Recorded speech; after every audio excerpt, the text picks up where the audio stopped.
This Halloween, the pretty girl next door wants to invite you in for a treat. Or a trick.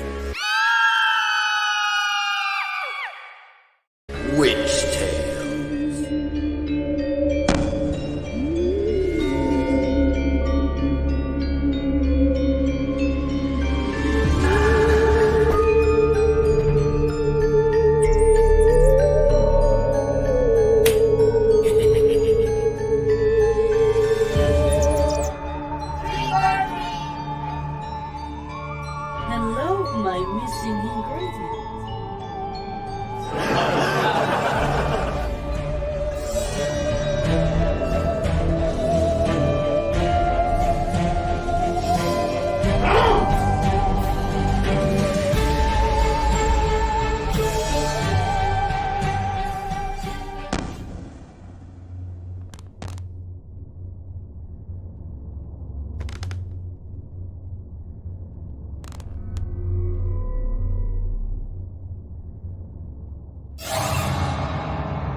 Witch Tales.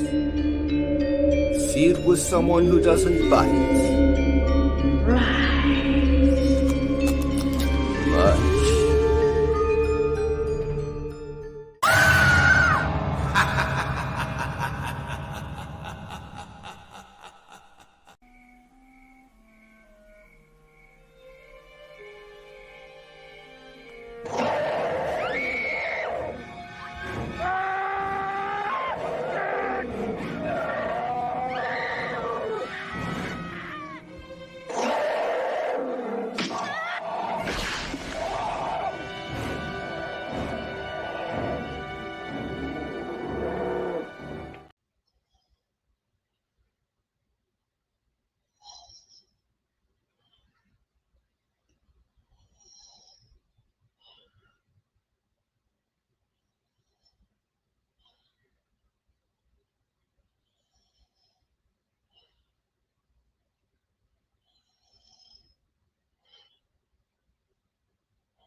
Hey, bartender, come here. Yes, sir? I'm getting kind of hungry. What do you got to eat? Oh, well, we have beer nuts and we have deer nuts. What's the difference? Well, beer nuts are $1.25. Yeah? And deer nuts are always under $1. What? Why you? A little humor from Zombo, our old pal Zombo, folks. And happy Fiendish Friday to all of you. And welcome to the Horror Mike Show. My God, I was, taken over by the creature from the Black Lagoon momentarily. I swear to God, those masks are they are truly hard to, I was actually trying to breathe. I was trying to imitate the creature breathing. I hope that was sufficiently creepy for you guys. But in any case, welcome to the show. Let's get to the chat immediately. There's a ton of stuff, man. I just discovered a few new things today you're going to want to check out, as well as, of course, our regular programming, which will include the time that I went to the Black Lagoon, where the creature from the Black Lagoon was filmed, the 1954 film. I live about 12 miles from the Black Lagoon, okay, folks? And the next time I go, I'm going to be filming it. So it's going to be like a little mini documentary because next year, 2024, is the 70th anniversary of The Creature from the Black Lagoon, which was released in 1954. So there you go, folks. And of course, sadly, this year we lost Ricou Browning, who was the creature from the Black Lagoon for all of the underwater scenes. Ben Chapman did the walking stuff on land, but it was Ricou Browning and his amazing swimming ability and his take on the way the creature would swim and so forth, the way he looked in the water, that really sold the film, in my opinion. So we're going to be taking a good look at that. And there's several other great things in store here on this fine and fiendish Friday night. But without further ado, let's take a look at the chat, shall we? Good Lord.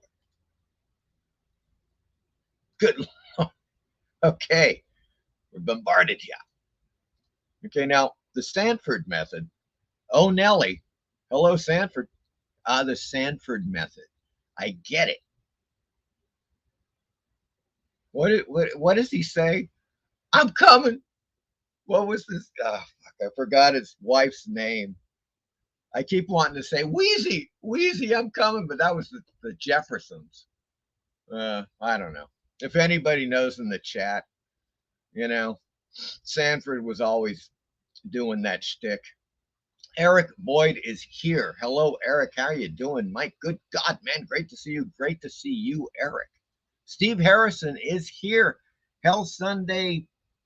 Oh, boy. I am having a...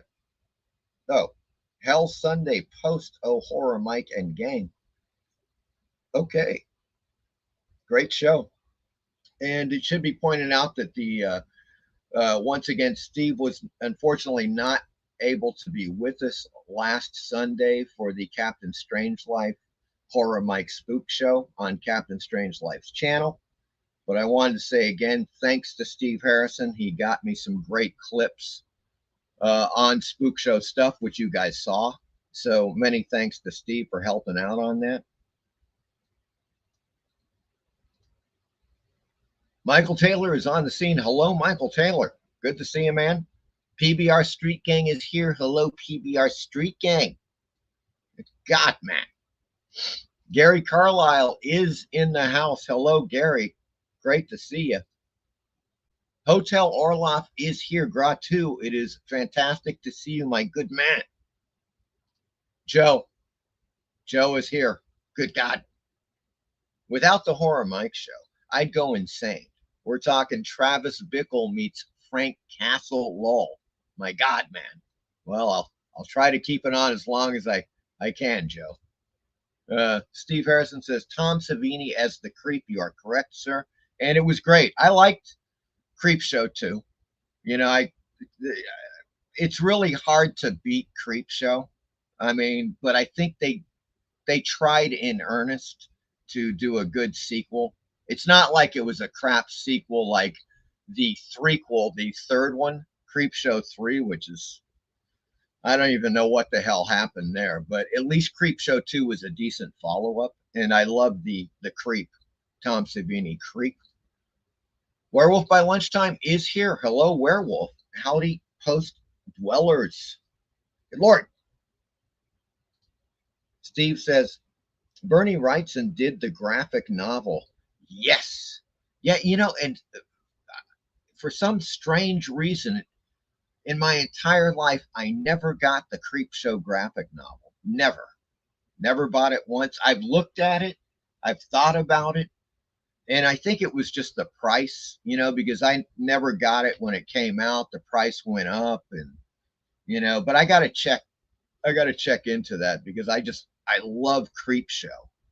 It is it's one of the greatest horror anthology films ever made, in my opinion.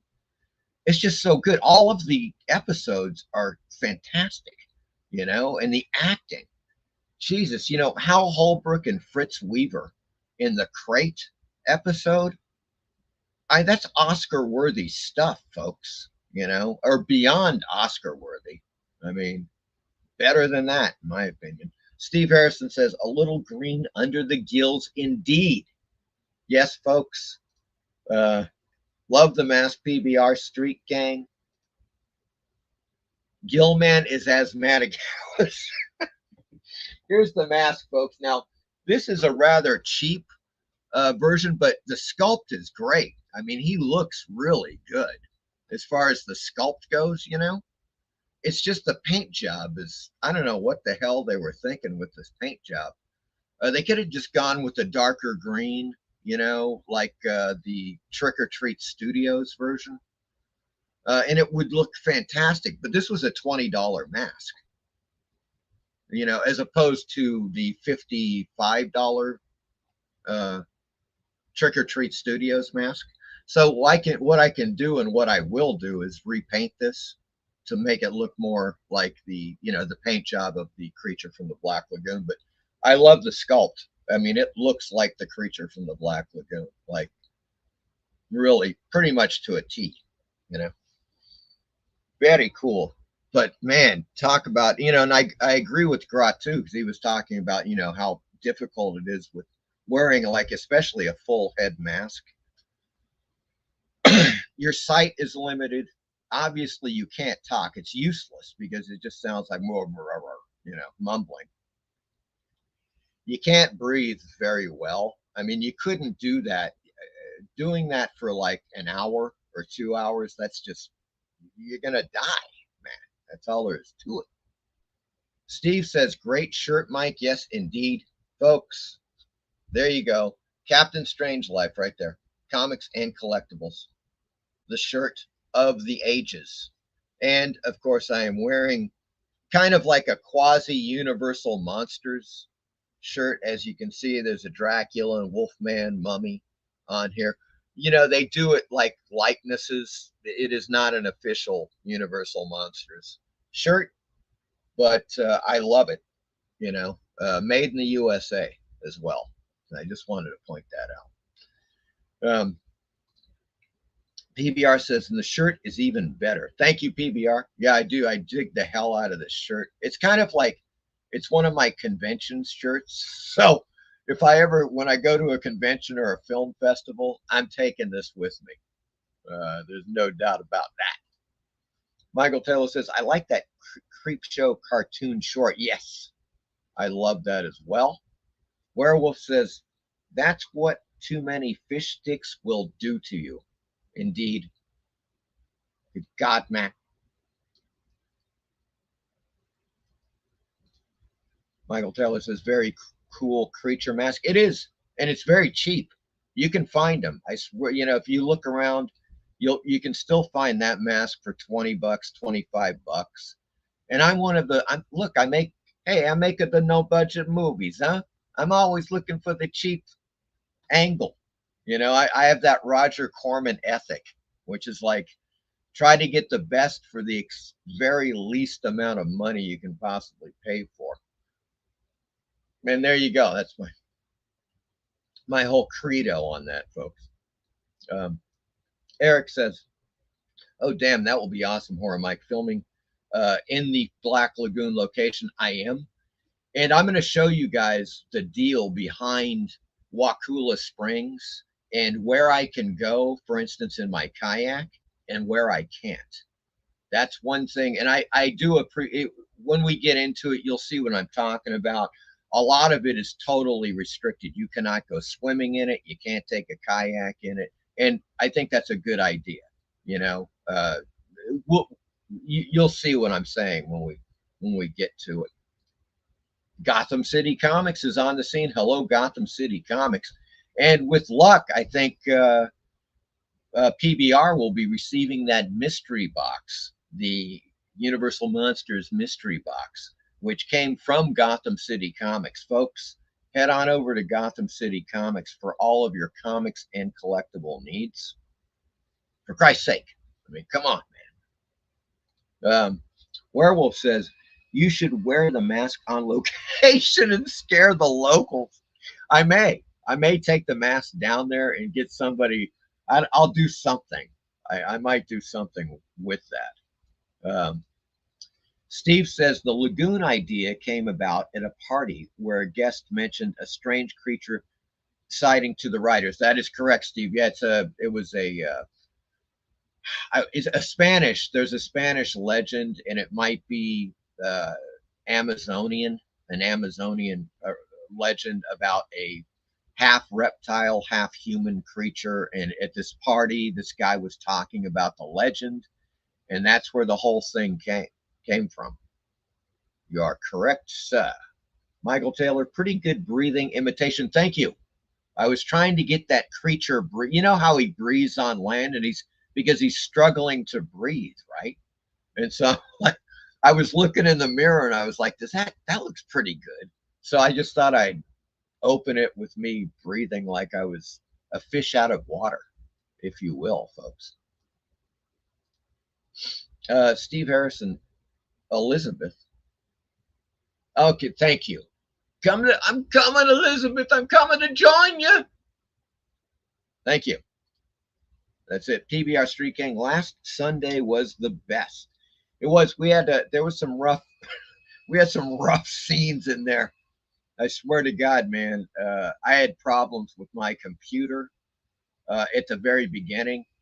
I was booted out of StreamYard a couple of times. Had to come back in, as you guys may have noticed.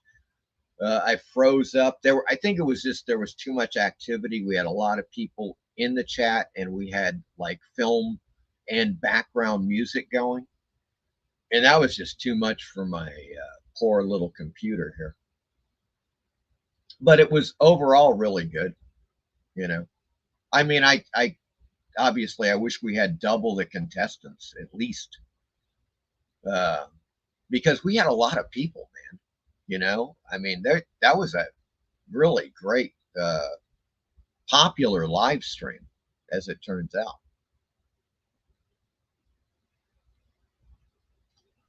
Eric says you did great PBR. Yeah, indeed. I concur with that, Eric. PBR says, thanks, Eric. I owe it all to you. The inspiration, Roman, of course, the robot monster, which was PBR's costume, and it was awesome. Of course, I voted it #1. You know, it was just really quite groovy. Eric says, no, man, it was all you, PBR. Michael Taylor, hello, werewolf. Okay. Steve says, it has been re-released, the Creep Show graphic novel. Yes, it has. I think I can get one reasonably cheap. I mean, when I say reasonably, you know, I'm looking for like paying like $15 for one. I don't care if it's used and slightly bent. I don't really care, you know. Yeah.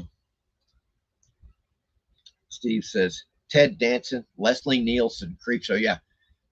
All of these people in Creep Show, it's just, are you kidding me? Eli Wallach in there, you know, geez, it's just absolutely fantastic. Like the array of talent in Creep Show. Eric says you can choose to be a creep if you want, but this creepy show could use some more likes. Thank you, Eric. Indeed, thank you. And please, folks, if you haven't already, smash that like button like you've never smashed it before, if you know what I mean. And I think that you do. Michael Taylor says, the colors on the mask remind me of Basil Gogos. Maybe they were going off of that, Michael Taylor. You know, that's an interesting thing that you mentioned. What are you guys thinking of? You know the Basil Gogos, famous monsters, creature from the Black Lagoon. The coloring, he definitely has different coloring, and he uses some yellows in there, you know. I mean, the one thing about this is that here I would have had it green like this, you know, just going into green here on this, just a little more green. I don't know about this right here. I think that, you know, you can just see it. I mean, I'm telling you, you can't really, I don't think you can tell, folks. I mean, it's spray painted. Obviously, these things are done like boom, boom, boom. I can literally see the spray, like, you know, fading. And so then this other color takes over. So, but it does look kind of Gogos. I would agree with Michael Taylor on that, you know. And it's a cheap one. And it's, man, look at that detail. It is totally cool. I mean, for such a cheap mask, you know, I found it on eBay, folks, if you're interested. So, but this was years ago. Like I would say, God, it could have been 5 years ago, easily. Um, Graphic Man is here. Hello, Graphic Man. Hello, Mike, and all in the chat. Gotham says there's a new printing of it. Yes, indeed. Referring to the Creepshow graphic novel, folks. Michael Taylor, hello, Graphic Man. Shudder has an animated Creepshow special episode. That could be interesting. You know, I wonder if there's a trailer for the animated episode on YouTube. I'll have to check that out.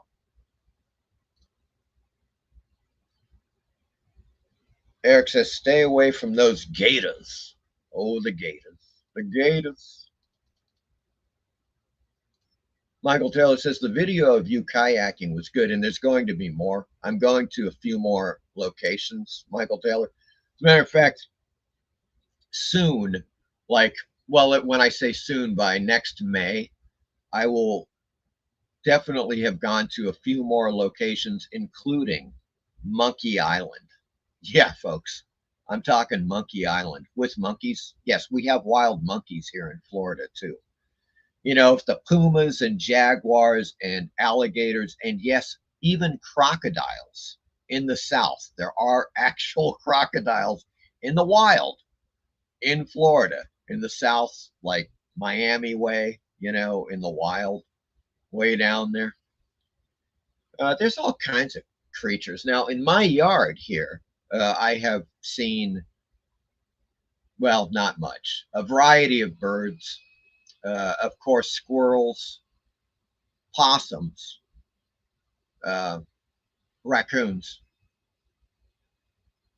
lizards, snakes. There you go. That's the extent of it. No monkeys swinging through the trees yet, but you never know. I hear strange sounds at night, folks. And they could be monkeys like yelling. I don't know. It's like the weirdest freaking sound, man. I'll have to find the sound and play it for you. PBR says, or I'll just record it if I can. Sometimes it's just late at night. You'll hear like this weird howling, which is not a dog. And it's not, you know, it sounds to me like it's you know, sounds like a monkey. I swear to God. PBR, it could be howler monkey. You know, he may be around here now. I don't know. PBR Street Gang says, I need to get my address to him, but I got a bit drunk after the show and forgot how. Was going to catch his show on the channel and chat with Cap. Okay. Okay, I'm not sure if he's going to do a live show soon, so I can probably do something. If you go PBR, if you go to one way or another, you know, I've corresponded with you via eBay, so we could do it that way, or with your permission, I could give Captain your address. You know what I'm saying? Let me know if that's good, or if you want to contact him directly, simply go to the front of my YouTube channel to About, and then if you click on the email, see email, you can get my email address. Send me an email, then I can forward that to Captain Strangelove.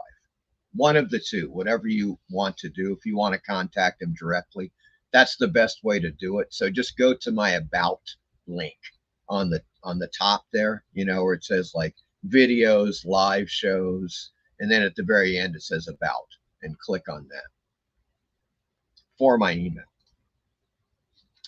Michael Teller says, all the costumes were great, especially Gratu's mask, but I voted for Graphic Man. Yeah, Graphic Man's was good too, man. Ghost Rider, you know, that was kind of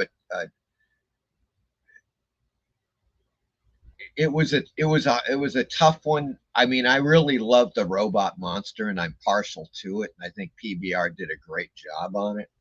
I did like the way the Ghost Rider looked. I think Graphic Man did a great job on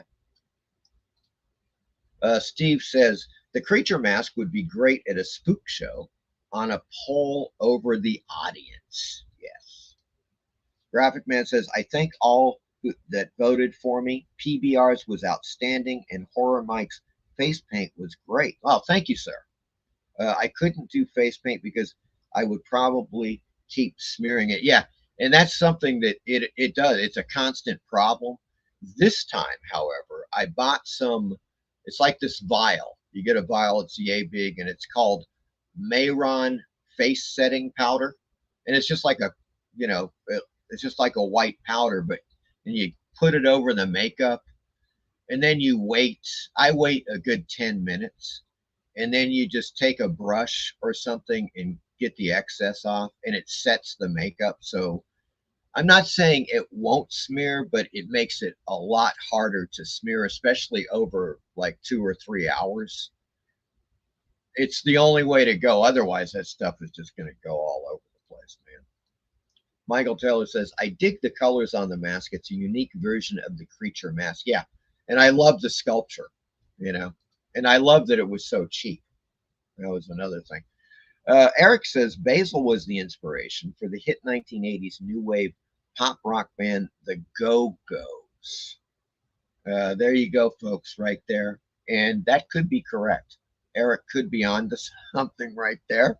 I feel like at once that it's true, and at once that it's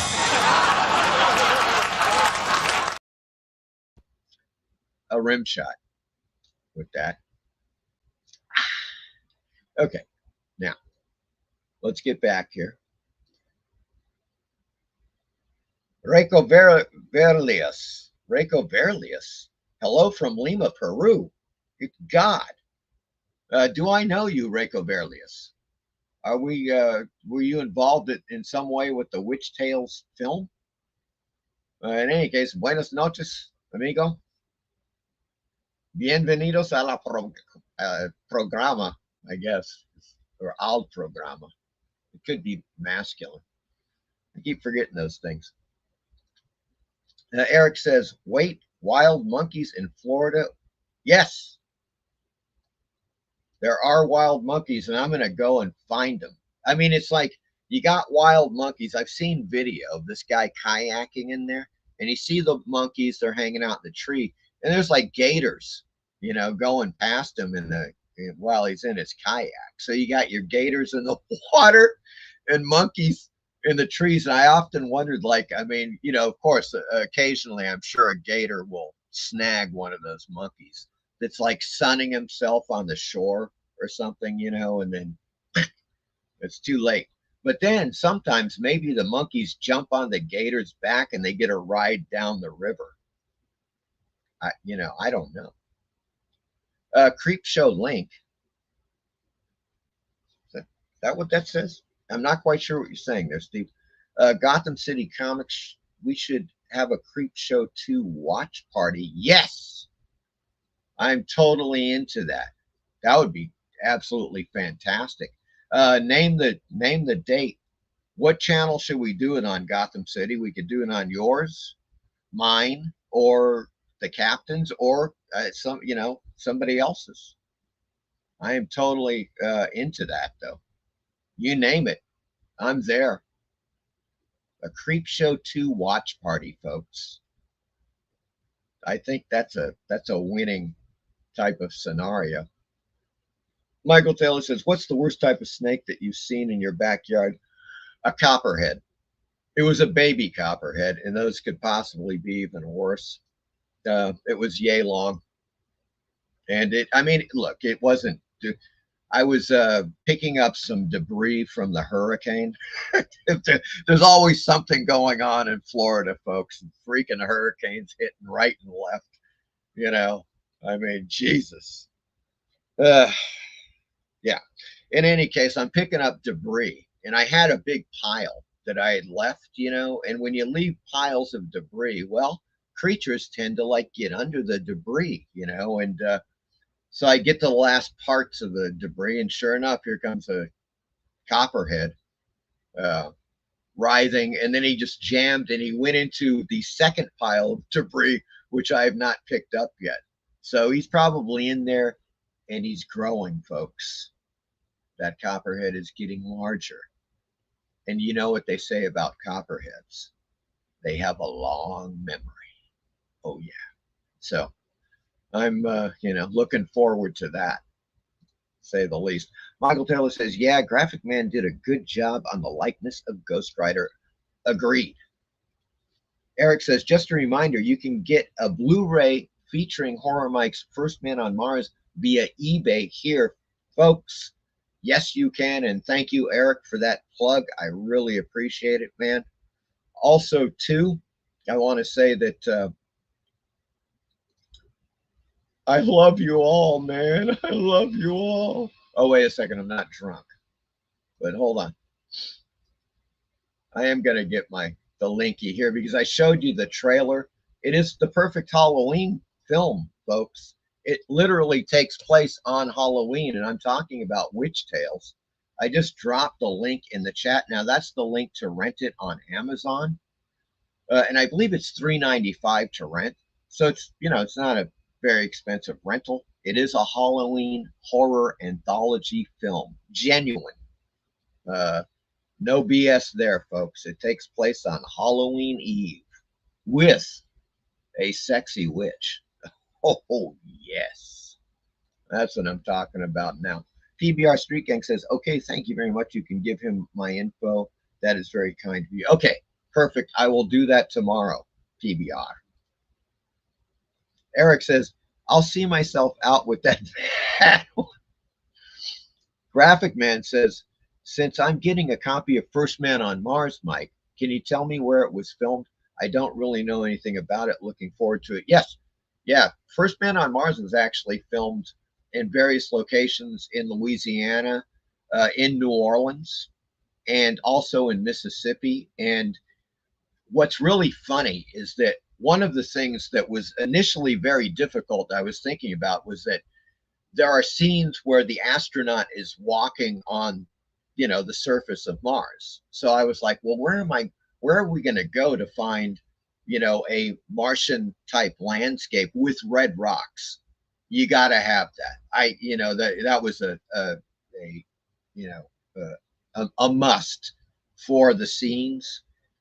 And so there are places like that in Texas. So we were getting ready to drive out to Texas, from Louisiana, which it's right next door, but still, it was still like a 3 or 4 hour trip. Then I discovered there is a place called I believe it's Red Rock Canyon in Mississippi. So we drove north about an hour and ran into this place, and it is fantastic. You're up, and then you take this trail, and it's a bit steep. It goes down, but you can walk it all the way down into this canyon, and it's just like the planet Mars. I swear to God, it's all red, orange, yellows. You'll see it in the film, and it's great because you don't have to worry about horizons because you're in a canyon, right? Everything you see around you is just walls of rock and all that stuff.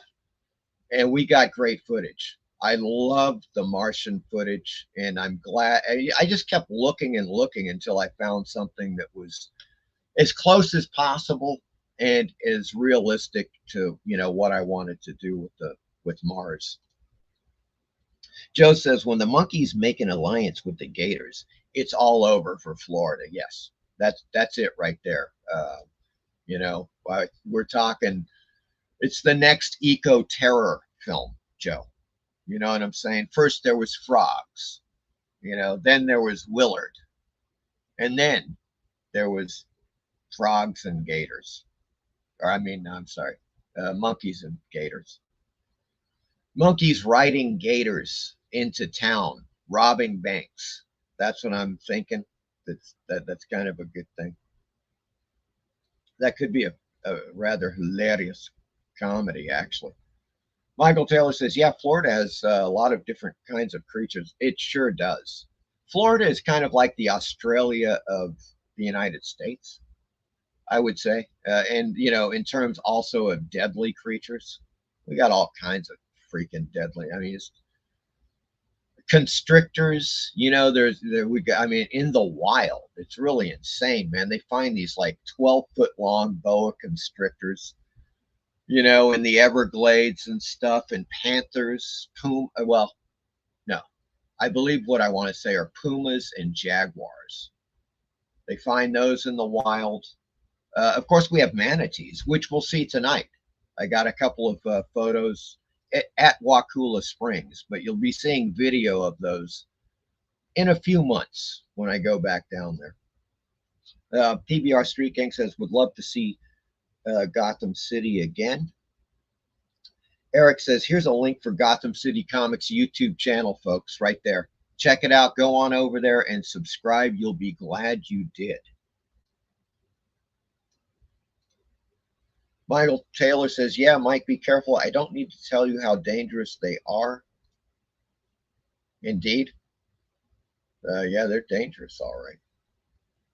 Eric says, here's a link. I got to tell you, man, a story about a copperhead. When I was a kid, it kind of freaked me out. Up close and personal encounter. Eric Boyd says, here's a link of the Hotel Orloff's YouTube channel. Absolutely, go on over there. There you go. Okay, you're on it. You're on it. Fantastic. Yeah, check out Hotel Orloff, folks. Go over there and subscribe. You'll be glad you did. Rent my film Witch Tales right there on Amazon. You'll be glad you did. It's perfect Halloween film, folks. It is this is it. This is Halloween weekend. Of course, as you know, Tuesday is Halloween. So you got several days to sit back, relax, and rent a little Cuentos de la Bruja, aka Witch Tales. You'll be glad you did. PBR Street Gang says, can't wait to get my copy of First Man on Mars. Yes, it should be there any day now, PBR. With the extras, I might add. There are extras, of course, as you will see. Naturally, PBR and Graphic Man, you're both automatically entered to win the number of that I personally numbered your Blu-rays.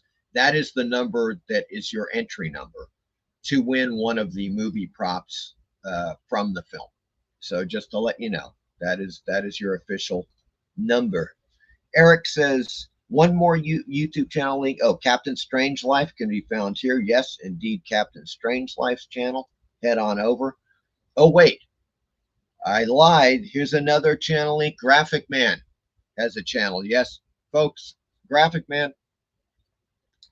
They do 4-color fossils every Wednesday night at 8 p.m. Eastern. Yes, I'm pretty sure that's it. Head on over there and subscribe to that channel. Check out the live show. It's great. They always have 5 or 6 people showing various comics and collectibles, including Graphic Man, of course. Ricou Orloff, Hotel Orloff, Captain Strange Life, who's on the channel here, you know, who sometimes joins me on this channel. PBR Street Gang says, just watched Magic starring Anthony Hopkins on Tubi. It's movies like this that make Tubi pure magic. There you go, folks. It is on Tubi. I saw that. Steve Harrison, if you ever need a set for the moon, go to Sudbury, Ontario. I spent a month there one night. Wow. Okay. That's interesting, though. I'll keep that in mind, Steve Harrison. You never know. You know, the moon is, all of a sudden, the moon is popular. It's a hot, you know, topic these days, with India successfully landing there. I think they landed a probe, and I think they're going back with a manned expedition. Michael Taylor says, that would freak me out to no end if I had a copperhead in my backyard. Yeah, well, that's the one I've seen. I mean, it was a baby, So when you got a baby, odds are you got an adult somewhere or two adults writhing around in the grass, waiting to pounce, waiting to strike at any time. Or not. Now, usually snakes just run away. That, I'll tell you my story too in a second here. Monkeys and gators, oh my. Steve says, hell comes to monkey riding Gator Town. Rip Roddy Piper. Yes. Oh, yeah.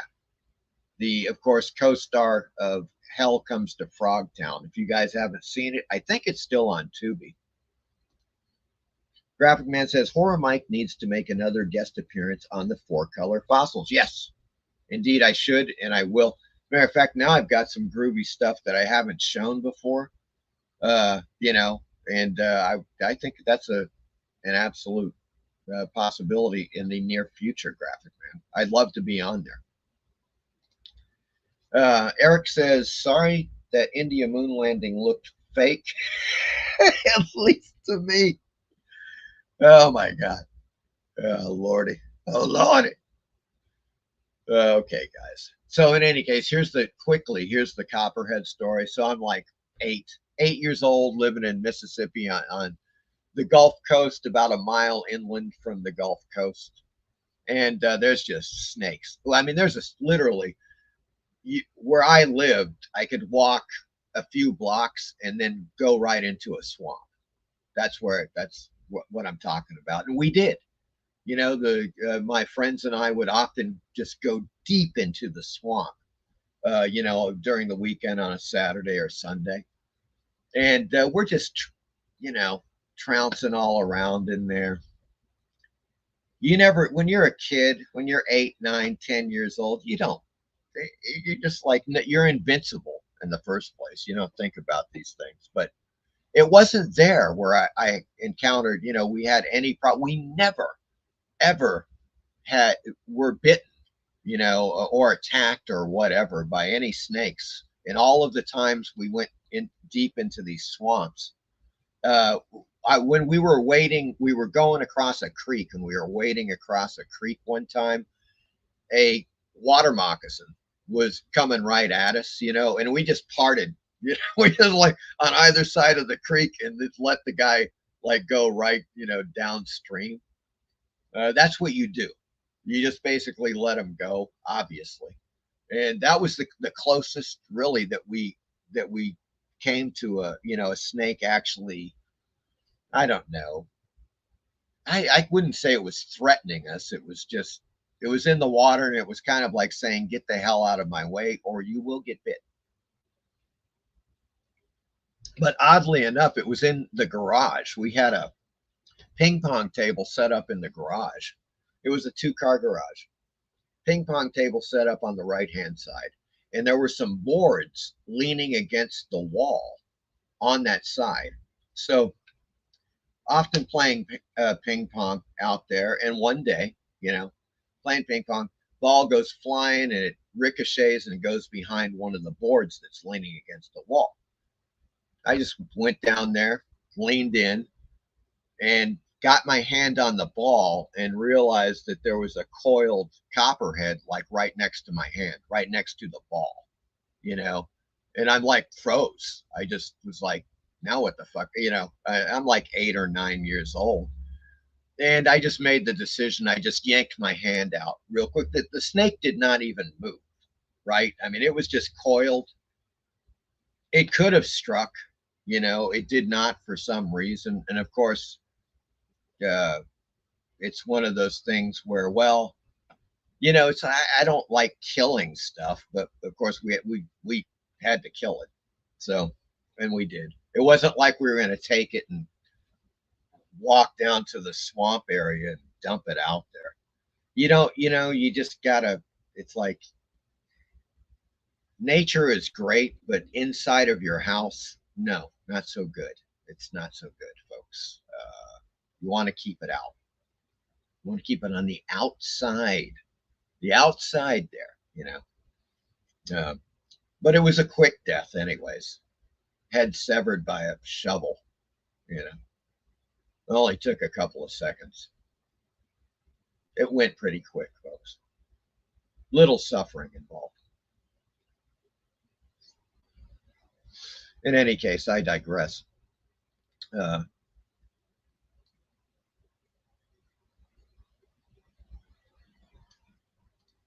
Eric says, copperheads will strike at you. They will. I killed one that was in a garage when I was working and living in Missouri. Yeah.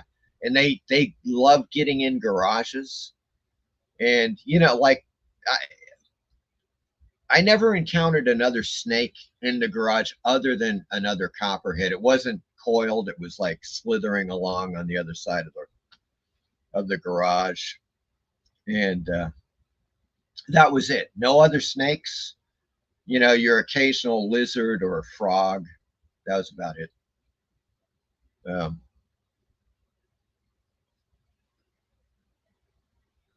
What? Okay, I'm not quite. Fossils used like geysers is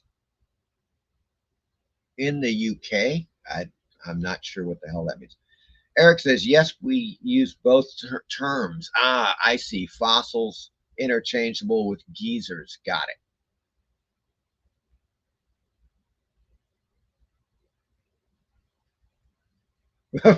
It's slang for old farts. Yes. Michael Taylor says, yeah, the fossil show introduced you to me. Yes, indeed. 4-color fossils is perfect. Great name. I qualify. It's great. Steve, head on over to Graphic Man's channel and subscribe. You'll dig it. It's every Wednesday night at 8 o'clock. What? Snakes in general are afraid of humans. Yes, they are. And that's what happens. You know, you're in the swamp. Chances are snakes are going to either just play dead or not move, or they will move the hell away from you when they hear you coming. You know, that's really what happens most of the time. Unless you like accidentally put your hand on one, then you're getting bit. That's what's going to happen. Or you step on one. Not good. At least that's what I've heard. Snakes and yeah, they are. They are. Absolutely. PBR says, only snake I know is my ex-wife. Lol. Ah. Well, that qualifies.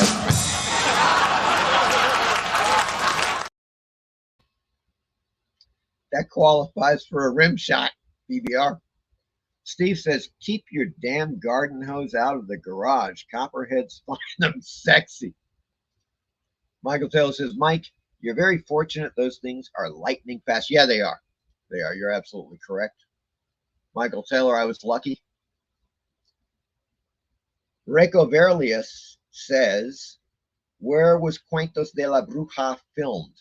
Primarily in Lima, Ricou Browning, and a little bit in El Callao. Oh, yes. We went to Callao to do a couple of scenes, interior sequences. So, and that was pretty much it, as I recall. Thinking about it. Yep, that was it. Excellent locations, though. Well, if you're in Peru, Ricou Browning, you know how incredible it is. In Lima is huge. It is gigantic. You can find so many great locations. There's so much history.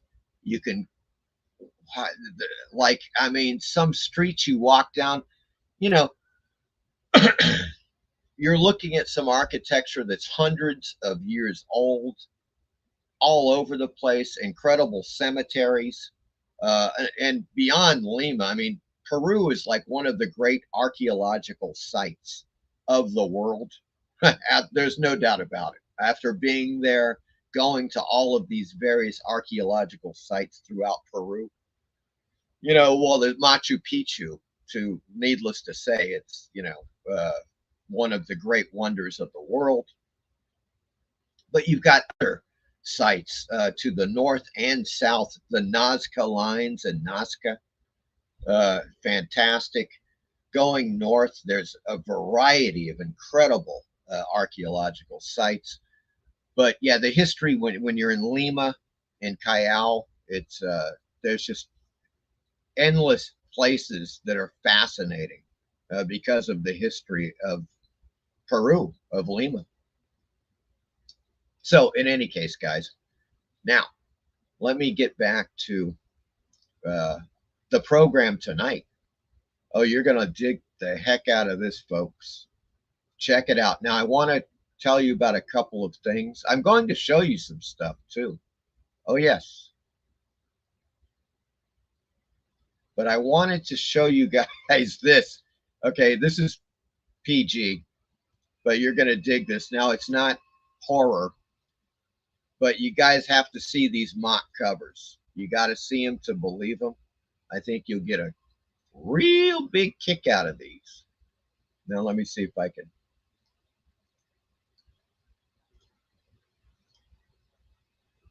That's better. How's that? There we go. That's even better. Okay, so you have Mayhem Comics Group featuring the Blue Bombshell. Now, if you want to go, if you want to check these out, they're on Indiegogo.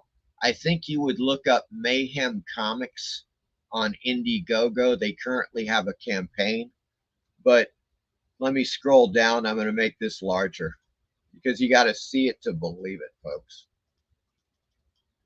There we go. Now, as you can see, the art's good. I really love the art, but check it out. Like, there's this character in the middle. He's like talking to Bombshell, who's the Blue Bombshell over here. Okay, and he's like, "Face it, Bombshell, you're in for a pounding against the Bushwhacker." He's called the Bushwhacker. And another evil character on his right, and the Carpet Muncher. Oh my God. Yes, folks. The Blue Bombshell secret exposed. Does the carpet match the drapes? But check out the style. Everything about this is just classic Bronze Age Marvel Comics, right? Except that it's just way over the top. I mean, it's still PG because it's all innuendo, right? You know, really, even save for the tremendous tatas on the characters, but it's really well done. I think you would agree. Now, check, there's one more. There we go.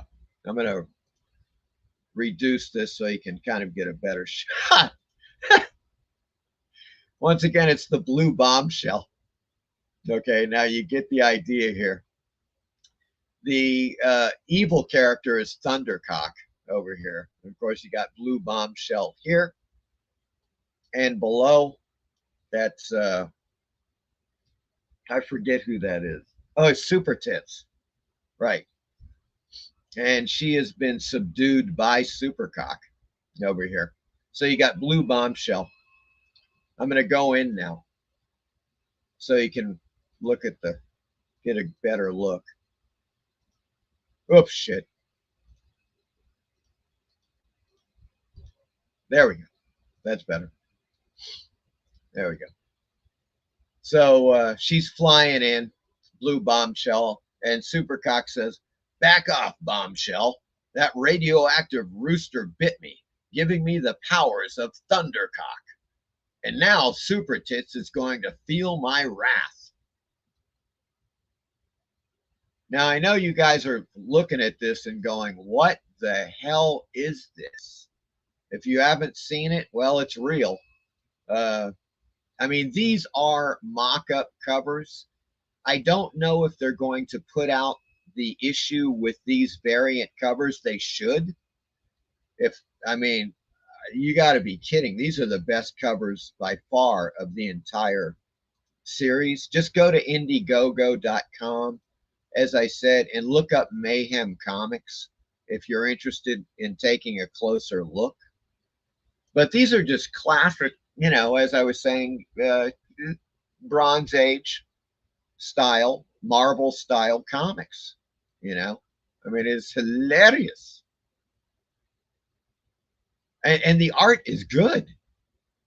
You know, it's just like really perfect period piece looking art, and it's just ridiculous. I guess is what I'm saying. You know, it's absolutely ridiculous. So I just wanted to show you guys that. I'm sure you were like really wanting to see that.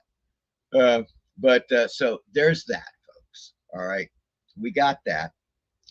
Now we're going to have to take a quick look at Retro A Go-Go, because I just discovered today, folks, 31% off site-wide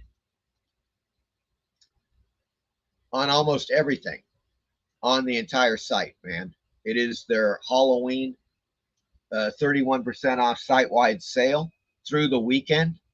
I'll show you some stuff that you might find extremely interesting. Let me get back to some chat here. PBR says, just sub to Graphic Man's channel. Looks great. Yeah, good.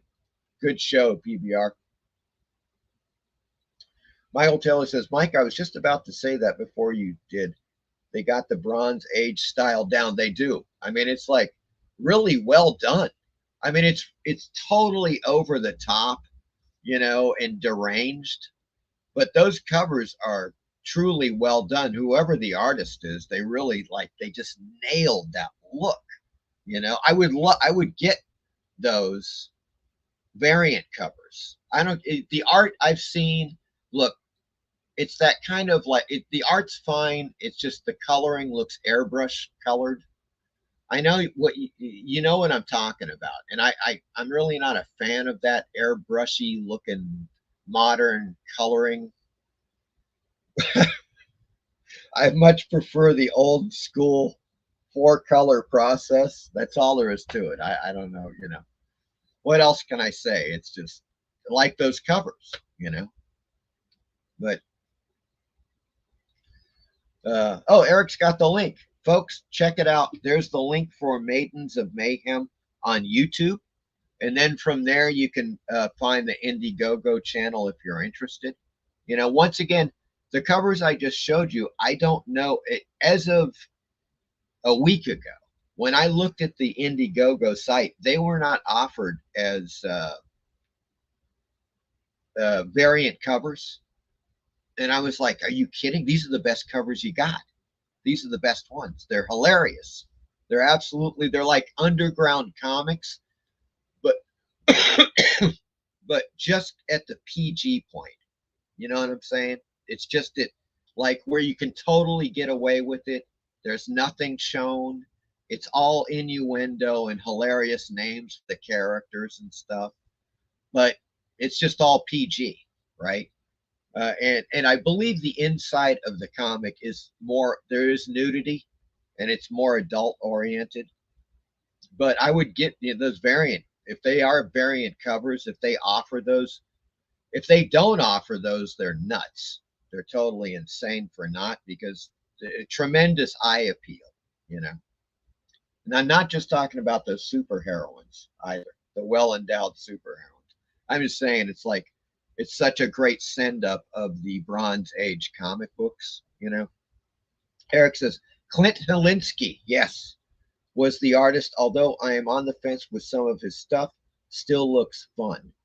Yeah, that's the guy. And I've seen him on Twitter.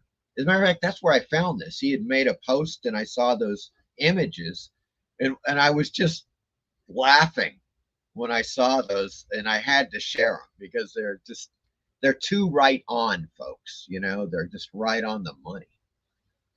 But in any case, friends, fiends, just a quick thing here. I'm going to pop this in the chat.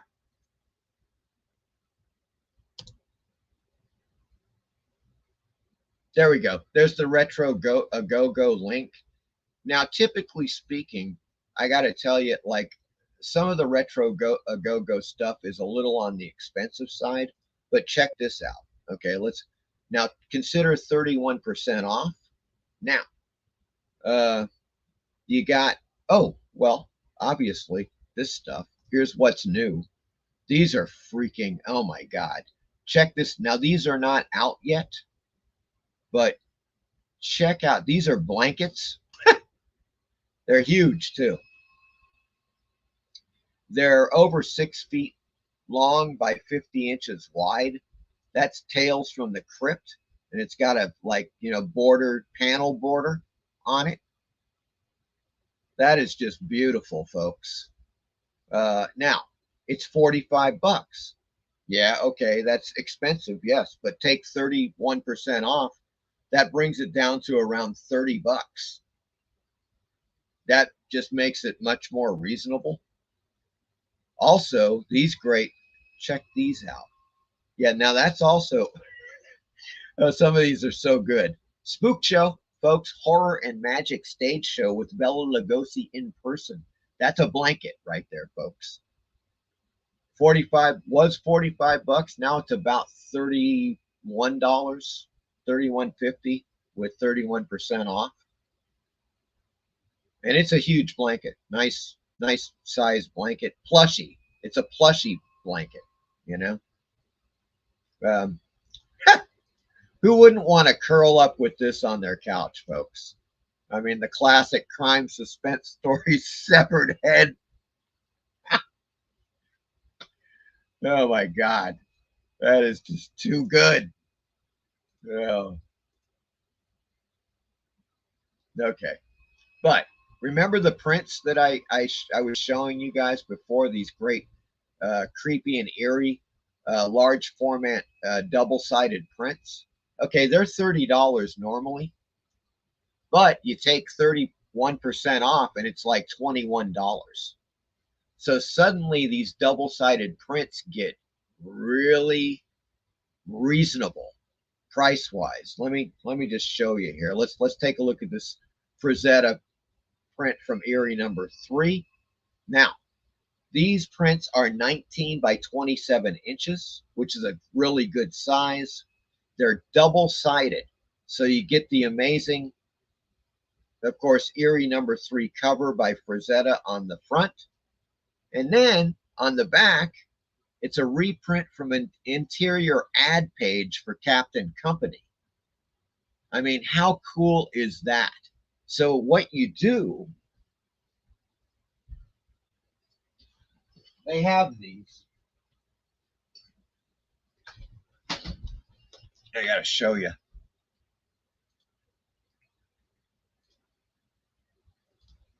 There we go. So this is a top loader. I'm about to show you some stuff. So I took the things out of the top loader. It's rigid plastic, and you just, they have, these are comic book size. This one's like small poster size, as you can see, or large magazine size, I guess. But if you get a top loader that's larger than that, you can buy top loaders that are huge, like poster size top loaders. And they're about 10 bucks a piece. And that's what you would put these posters in, right? So you'd have the, it would be double-sided. You could see them on both sides, instead of just putting it in a normal frame, and then you're just totally covering up the back side of it. So that's what I'm getting at there, folks. Okay. Right. So there's that. These posters, as I say, 31% off. They become like 21 bucks. Right in that realm. $21. Extremely, I mean, look at these freaking, I've gone over these before, but let me see if you're seeing, yeah, you're seeing those well. You have, the first print is, of course, Creepy number 1, the Jack Davis cover, the classic. Then you got Eerie number 2, Eerie number 3, Creepy number 42 with the fantastic San Julian cover. Ken Kelly cover for Creepy number 73. And possibly my favorite, Richard Corbin cover for Eerie number 77. featuring the naked female scientist stuck in a tree being menaced by the Triceratops. Folks, you just don't see this as far as like posters go. Not a lot of Corbin. As a matter of fact, very little Corbin posters from the creepy and eerie stuff. Very little, if any. So there's that. Fantastic. With Corbin's amazing colors. And just, I don't know. He's just one of those artists that, I don't know, he's like a mutant. Another one of those mutants. Here we go, another San Julian. Fantastic, creepy number 79 cover. So these are all on sale for about $21, folks, this weekend. Another one. This one, God, what a gorgeous freaking eerie cover. Wow. And of course, then you flip it on the back, and there you go. Fright Films, regular and Super 8. So great, man. And I mean, think about it. These are 19 by 27 inches. So, well, just to give you an idea, I think I can get this. I'll pull this off. Because this is one.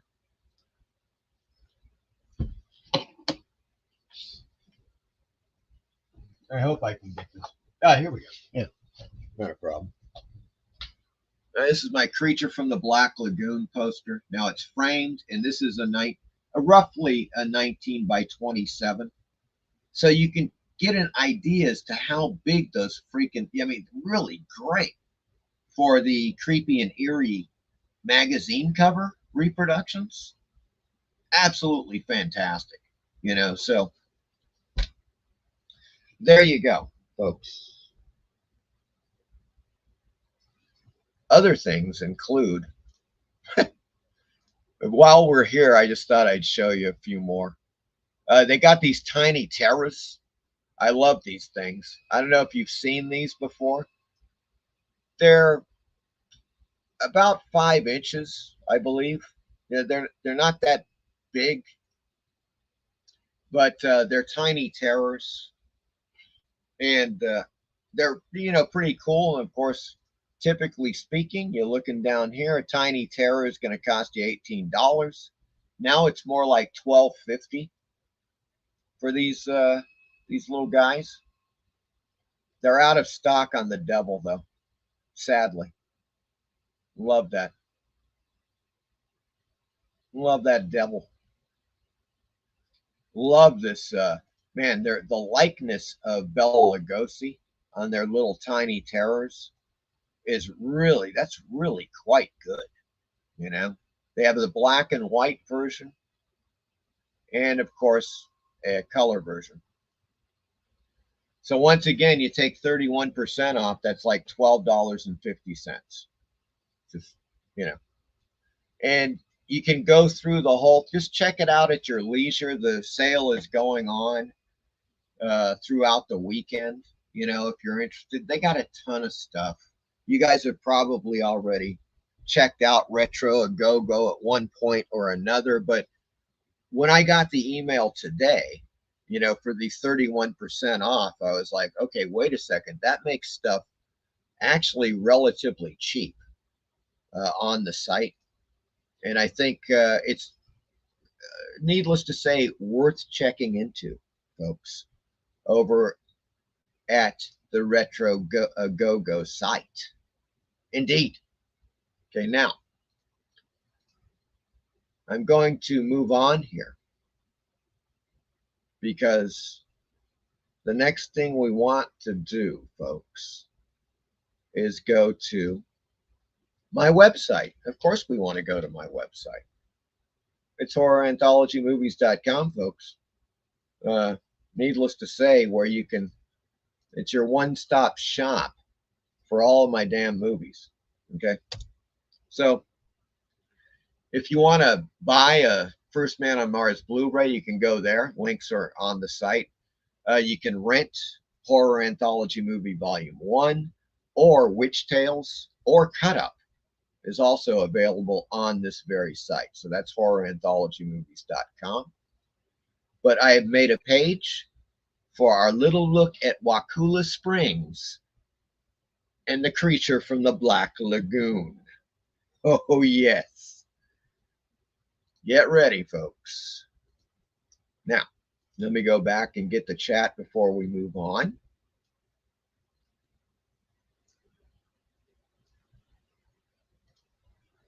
Oh, yeah, there's the Retro Go-Go link for you guys. Eric says Clint Polinsky is often on Art T. Bear's YouTube channel. Yes, I've seen him on there, Eric. Very cool throw blankets would be great for my recliner. Yeah. Looking at $31 or $32. It probably is more like $32. 31% off of $45 is probably like 32 bucks, I believe. That's a pretty good deal, you know, really. Michael Taylor says, right, my top loaders are perfect for those posters. I think that's the way to go with those posters, because you want to be able to show them, you know, or flip them, you know, when you want to. I don't know. It just seems like a good idea. Graphic Man says, I'm totally loving this episode. Mike's stories about killing snakes and seeing cool posters. Fantastic. We aim to please, Graphic Man. That's the, you know, that's the motto. Wait a second, that's not the motto, but it's something like that. I'm glad you're enjoying it, man. It's going to get better, too, if that's possible. I didn't really think it could be, but it is. Michael Taylor says, yeah, that Eerie number 77 is fantastic. You got to love a dinosaur stalking someone in a tree. Yes, Michael Taylor, especially if that someone isn't a intelligent, naked, hot scientist that's stuck in a tree, if you know what I mean. And I think that you do. Steve says, oh, yeah, remember, guys, there it is, horroranthologymovies.com.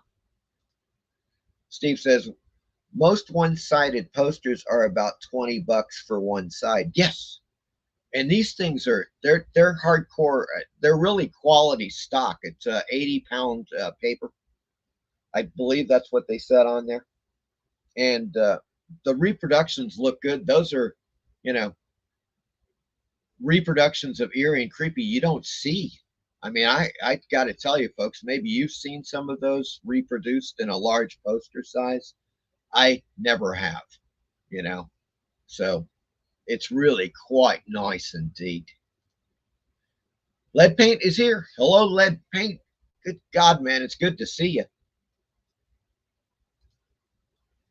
Michael Taylor says yes. Yes, that is, there we go. And he agrees on that.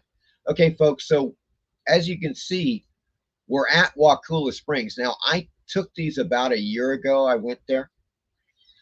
And that was my first venture to Wakulla Springs. And I took a bunch of photos. Really good photos, too, by the way. I'm not trying to toot my own horn. Oh, wait a second. Yes, I am trying to toot my own horn. I think the photos turned out really well. There we go. That's a pretty good size there. So this is the welcome sign as you enter Wakulla Springs. There is the lodge. Yes, they have a Wakulla Springs lodge. How cool is that, folks? It's got like 40, somewhere between, I believe, 40 to 50 rooms. It is not very big, but that's the way you want it. I mean, this is a kind of a remote lodge because there's nothing else around Wakulla Springs for miles. Trust me. And the cool thing about it is that, I mean, I just moved here too late, sadly. But for years, they held the Creature from the Black Lagoon convention at the Wakulla Lodge. Both Ben Chapman, the walking creature, and Ricou Browning, the swimming creature, were guests at various conventions at this lodge. Can you imagine going to a lodge like this, you got maybe maximum 200 people in attendance, you know, for a Creature from the Black Lagoon weekend. Holy Toledo. I mean, it just would have been fantastic. But in any case, what's really kind of interesting is that, let me see if I can bring this up just real quick. Okay, I found out about this. This is pretty funny. Then we'll get back to that. There we go. Now, this is the lodge at Wakulla Springs. And they have Creature Feature happening tomorrow night, October 28th from 7:30 to 10 p.m. I'm going to try to get down there. I don't know if I'm going to, I just found out about this today. Believe it or not. The Friends of Wakulla Springs State Park and Capital City Video Lounge are proud to present Creature Feature, where they're going to screen the original Creature from the Black Lagoon. And this is literally at the Black Lagoon. This is Wakulla Springs, folks. And then they're going to screen the long lost spoof sequel, Return of the Creature. It's not Revenge of the Creature, folks. It's Return of the Creature, rediscovered after over 60 years. Anybody? I've never seen it. I've never even heard of it. And bring your own lawn chair and blanket are recommended because it's an outdoor screening, folks, right in front of the freaking Black Lagoon. That's what they're doing. So I'm very interested. If I had a little more time, I just found out about it today, so I'm still gonna try to get down there and see what I can do. But it's just kind of coincidental that they're having another Creature from the Black Lagoon program for Halloween. You know, it's fantastic. And I'm going to talk with those guys. There's no doubt about this, for next year, for the 70th anniversary of the Creature from the Black Lagoon, because, you know, we've got to have a convention.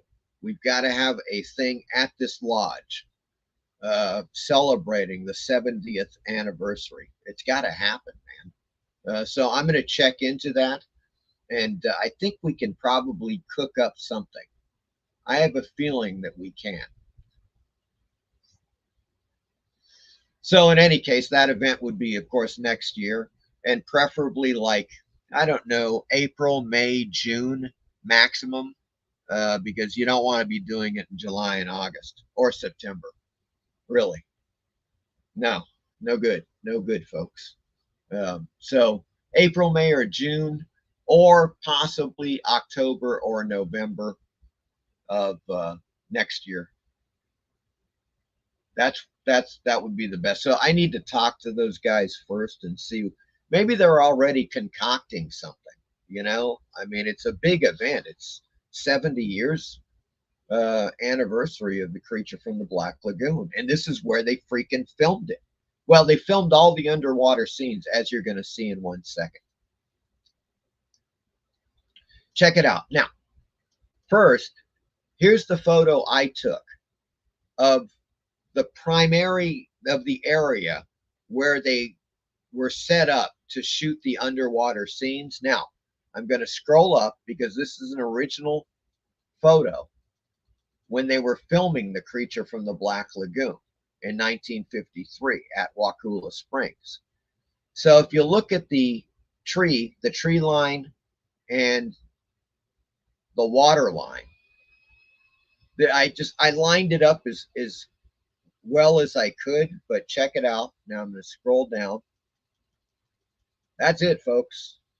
That is almost precisely the same angle and, you know, everything. Only some of the trees have changed. The water remains the same. Creatures of all kinds. And there are, trust me, there are some freaking creatures in that water, including, I don't know, water moccasins, probably. I saw a few snakes swimming in the water. Um, Definitely manatees are in there. There are alligators. Did not see any of those on my first trip. But here we go. Now this is set even back further. And as you can see here, there are some platforms, and there's a buoy rope that goes across, and that's where the cutoff is. Everybody in front of this, in this area, people can come in and swim, right? But beyond that, nobody is allowed. And that's where, of course, they filmed it originally. And that's where the manatees hang out. So it's a, sensitive area ecologically. I totally get it, right? The only thing that they allow past this point, of course, are the tour boats. And so they have a few tours a day with these tour boats, and they go down the river here. And if you keep going down the river, if you go down the river like a mile or maybe 2 miles maximum, then you come to a fence that goes across the river that separates, well, the rest of humanity from this protected zone. And so on the other side of the fence, the river continues for several miles and empties out into the Gulf of Mexico. Now, I've heard that is a wild kayaking experience, and I'm going to be doing that one and filming it, folks. I've heard that there are many more gators in that area, a lot of fish, a lot of people go fishing in there. And so I'm doing that. I'm going to do it. I'm not quite sure when, but that's going to happen. I mean, can you imagine you're on a river, and then you're like kayaking right out, into the mouth of the freaking there. I'm sure it's a bay or something, but it's the Gulf of Mexico, for Christ's sake, So you're definitely dealing with brackish water at that point. I'm sure there's shark activity. I would imagine. Sounds really good. But so in any case, as you can see, here are platforms. People can come out and they look down into the water, which is what I did. And you can see how, that is some clear water, folks. It is, this is why they filmed, another reason why they filmed here is that you could get really great underwater shots. Of course, they were shooting lights down into the water, big lights, like 10, 20K lights. And you can see with this photo at the top, right here, where you got the boats. This is the crew, all of the crew, just to shoot the underwater, the stuff of Ricou Browning swimming underwater, because they had to have lights shooting down in there to light that water up. So in any case, another shot looking down into the water. You can clearly see the bottom there. Now here we go. It's not a close up, but you can see the manatees, and I labeled it here manatees because there was a grown manatee and a baby manatee swimming around when I was there. And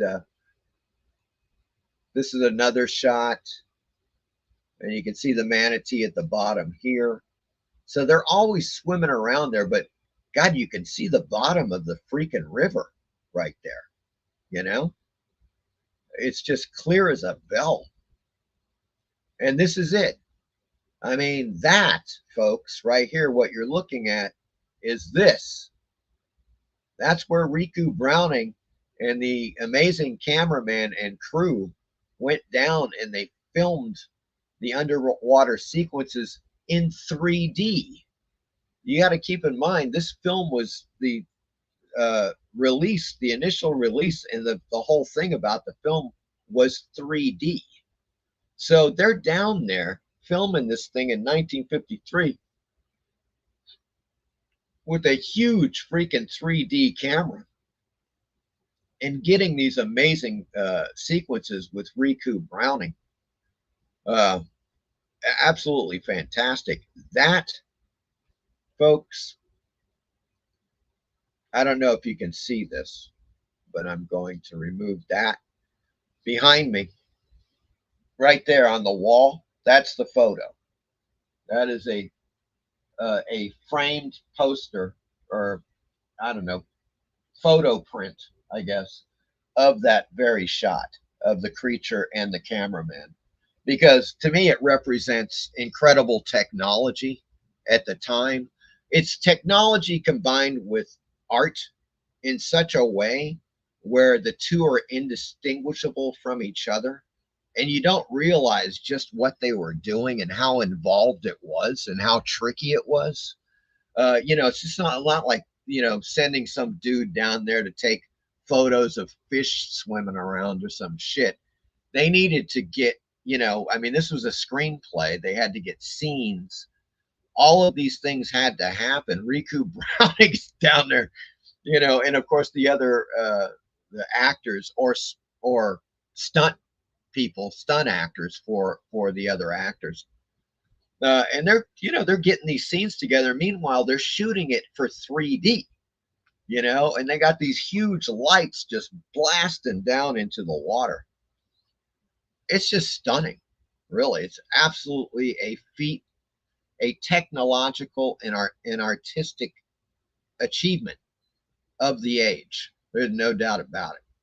And the creature, to this day, as far as I'm concerned, remains one of the greatest cinema monsters, or whatever you want to call it. Let's call him a monster. He's a universal monster. One of the greatest creations, most realistic. Like when you look at the creature, whether he's swimming or he's on land, the way that he was designed and constructed, he looks real. He looks like a man, an amphibian, crossed with a man, and he acts like it.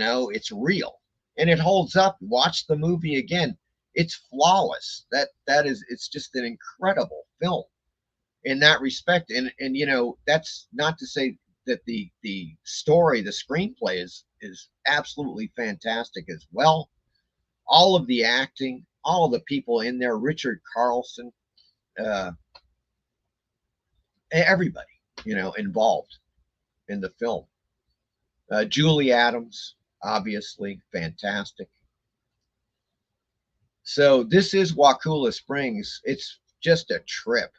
It is really amazing going there and knowing that they shot this landmark film at this location here. Once again, the amazing sequence where he's swimming underneath her, as she's just taking a swim, and he's kind of mimicking her, but kind of in an inverted form, following along. Absolutely stunning sequence. And of course, there is Ricou Browning in the water down there, hanging out, hanging out down at the bottom of Wakulla River. Absolutely fantastic. You can see the bubbles here. And last but not least, the great Ricou Browning in the Creature from the Black Lagoon suit made for swimming underwater. Rest in peace, Ricou Browning. God, he just passed away with like 4 months ago, 5 months ago, maybe even less than that. I don't know, but he was the last universal monster, folks. And he has left this mortal coil. But there he is. So that concludes the my little pictorial look at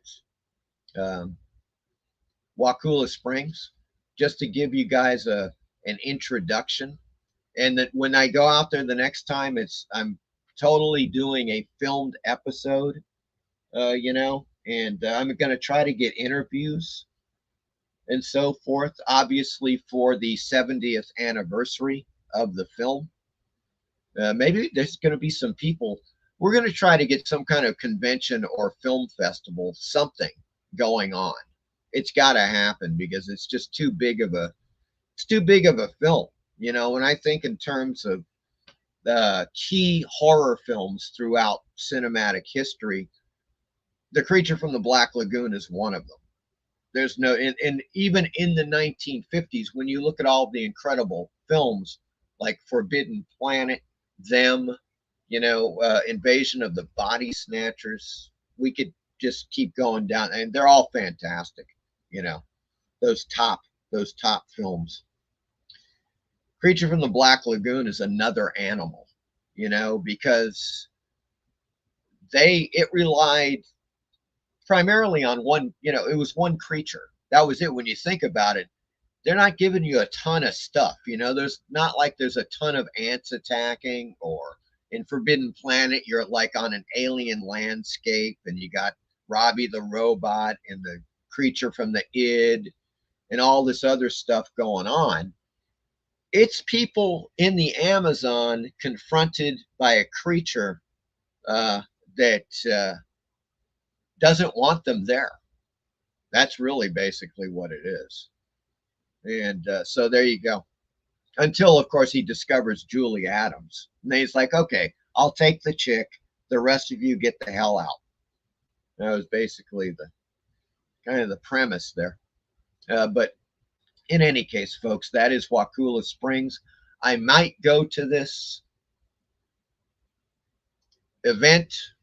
As I was saying, I went to my local comic book shop today, and they had the flyer. This is where I found the creature feature thing that's happening tomorrow at Wakulla Springs for Creature from the Black Lagoon. I'm going to try to make it. I just found out about it today, so I don't know. But if I don't, I'm definitely getting down there sooner or later for the 70th anniversary, and I hope that I can get some of these people to get a convention together. Like November 4th, the weekend of November 4th, they're having a big Comic Con here. And I think it's the Florida Comic Con. I mean, it's kind of big, whatever. I don't know how. I've never been to it. I may go for a day. But it just seems to me like that place, the Wakulla Springs Lodge, man, you're talking, it's an awesome lodge. I've been in it. It's old. It's like an old lodge. It's really well kept up and everything. They've got a gift shop. Why didn't I show you the gift shop? Where the hell is the gift shop? Hold on. Did I not put that photo in here? I'm such an idiot. I did not. Sorry, folks. In any case, there's a gift shop in the lodge here. Oh, sorry. There's a gift shop in the lodge, and they have a little section in the gift shop for the Creature from the Black Lagoon. It's totally great. They sell posters, and they have T-shirts and a few other items. It's not very big. It's just a little section on a wall, especially for the Creature from the Black Lagoon. Totally cool, very groovy. But I mean, I would love to do this is the kind of thing that you really like think about when you want to go to a convention. You don't want to go to like 100,000 person convention. Shit, no. You want to go to like a 200 person convention maximum and stay at a lodge like this where you have like 40 rooms in the lodge. The gift shop is huge. They got a huge lobby. You can hang out. Of course, you can hang out right at the freaking Black Lagoon at night. You just walk out of your room and go down to the Black Lagoon and see if the creature's there swimming around. That's what I'm talking about. But in any case, let me Let me get to the chat because I know a few of you have chimed in.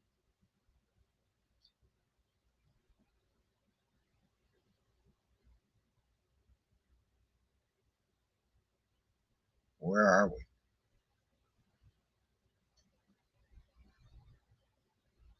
Oh, was that Julie? I think that was Julie Adams, if I'm not mistaken. Ricou Browning, of course, passed away this year.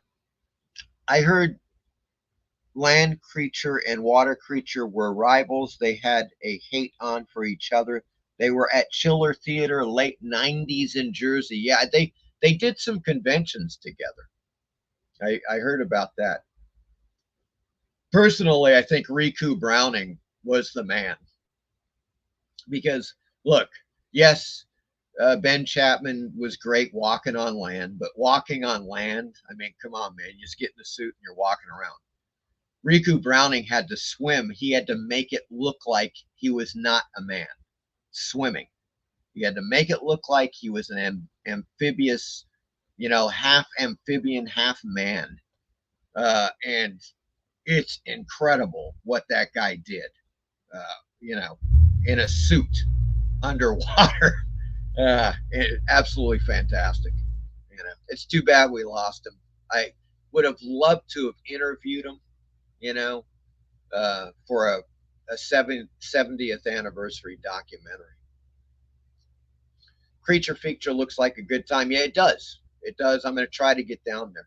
Creature Features Film Fest. Very cool. Yeah, that's what I'm talking about more of, though, Michael Taylor, like doing a 2-day, like Saturday and Sunday convention, where it's a full-blown festival convention where you have guests and stuff, and then people do panels, and there's a lot of movies that are shown, because there's a lot of, look, I mean, you got all the creature movies, but then you have similar films about aquatic creatures, and then you have documentaries about universal monsters, including The Creature from the Black Lagoon. So I think you would have a pretty full slate as far as a convention film festival goes. And what a place to have a convention. God. At the Wakulla Springs Lodge. Michael Taylor says, Mike, very cool photos. I would love to experience that area. Yeah, man, it is. It's great. Look, you go, it's a national, or I don't know, it's a Florida park or it's a national park, one of the two. Costs $5 to get in, that's it. Just pay $5 for the car and you're in. Eric says Horror Mike is going to move to Wakulla Springs. He plans on living there in a van down by the river. Yeah, I could live very much closer to it. There's no doubt. I have looked. But of course, then again, that's much closer to the ocean and much closer to hurricane activity.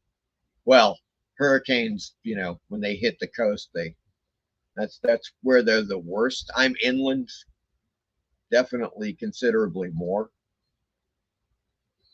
PBR says, how cool to go to the lodge for the 70th anniversary of the movie. Yeah, I think it could be an event. I'll keep you guys posted on what's going on with that, but it could be an event, a big event in a small lodge.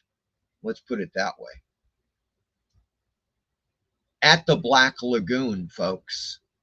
I mean, I don't know what else to say, but you're actually literally, it's the waterfront. There's the lodge, and you look across the way, and there's the Black Lagoon right in front of it. I mean, what a setting for a convention. How much better could it possibly get for any, horror-oriented convention or film festival? I think none better. Okay. Michael Taylor, I had the Aurora creature glow-in-the-dark model kit in the 1970s. Yes. Now, I don't know if I had the glow-in-the-dark. I definitely had the normal one. I don't think so, but it was great. Loved that Aurora kit. Steve says, considering he had to be underwater and that a land version and underwater version were built and fully functional is the greatest monster suit perhaps ever. I agree. To this date, I haven't seen anything that really rivals it. It just looks real. And the way that they act, the way that they do, whether it's Ricou Browning underwater or it's Ben Chapman on acting like he's a fish out of water, which he does. And of course, they have the pneumatics and stuff to make his fins go, his gills, sorry, his gills go up and down and shit. But, he just looks, it's genius. It is just absolute genius. A film like no other. Steve Harrison says, the creature from Monster Squad was amazing, but I didn't think it could go underwater. Yeah, I meant, I saw an article from 2021 where the special effects artist Greg Nicotero was talking about collaborating with Robert Rodriguez on doing a new adaptation of the creature from the Black Lagoon. I don't know. Now, I'll tell you one thing. If they were going to do a version of it, I would like to see those guys do it. Let's put it that way. Because, yeah, Nicotero is a fantastic special makeup effects artist, and Rodriguez is a great director, who's not prone to a lot of bullshit. Let's put it that way. And that's a key element here. Get away from the bullshit. He just gets right to it. He doesn't mess around, Michael Taylor, yeah, that was a great scene when the creature is swimming below her. Yeah, it's fantastic. Yes, that's her name, Julie Adams. And she was hot. She was fantastic in that film. Great actress. Absolutely great job. Richard Carlson, Julie Adams, the whole cast. They're so good, and it's such a well-written screenplay. Just everything about it. Steve says, the dance when the creature follows her underwater almost mimics her was great choreography and creepy as all. Yeah. PBR Street Gang says, Invasion of the Body Snatchers is my all-time favorite movie and a damn great book. It is. Jack Finney for the win, man. And I think, and you might agree with this, PBR, rather prescient. Okay, when you consider what's happening today or what's been happening in the last few years, people might want to read Invasion of the Body Snatchers, okay? Because it's got eerie similarities and eerie predictions that it wasn't even making necessarily. But as a science fiction book and as a film, especially, in my opinion, the first film, because it was made during the McCarthy era. It was made during a time when the people acknowledged a real communist threat in the United States, and people went gung-ho. Some people, overreacted. Some people underreacted. I think Don Siegel's take on that, incorporated into the film, is stunning. And that, I think that's what separates it from the latter. I love the version with Donald Sutherland, the 1978 film by Kaufman, and I forget his name, was Kaufman, Philip Kaufman, I think. But there wasn't that thing. There wasn't this real political scare going on. And Don Siegel capitalized on that scare. And that film is like, watch it. It's really intense what they're talking about in the original Invasion of the Body Snatchers. Highly recommended. And the book as well. Jack Finney. Gotta love the guy. Just one of the greats. There were a lot of great 1950s films. They're really, really top notch in cinema.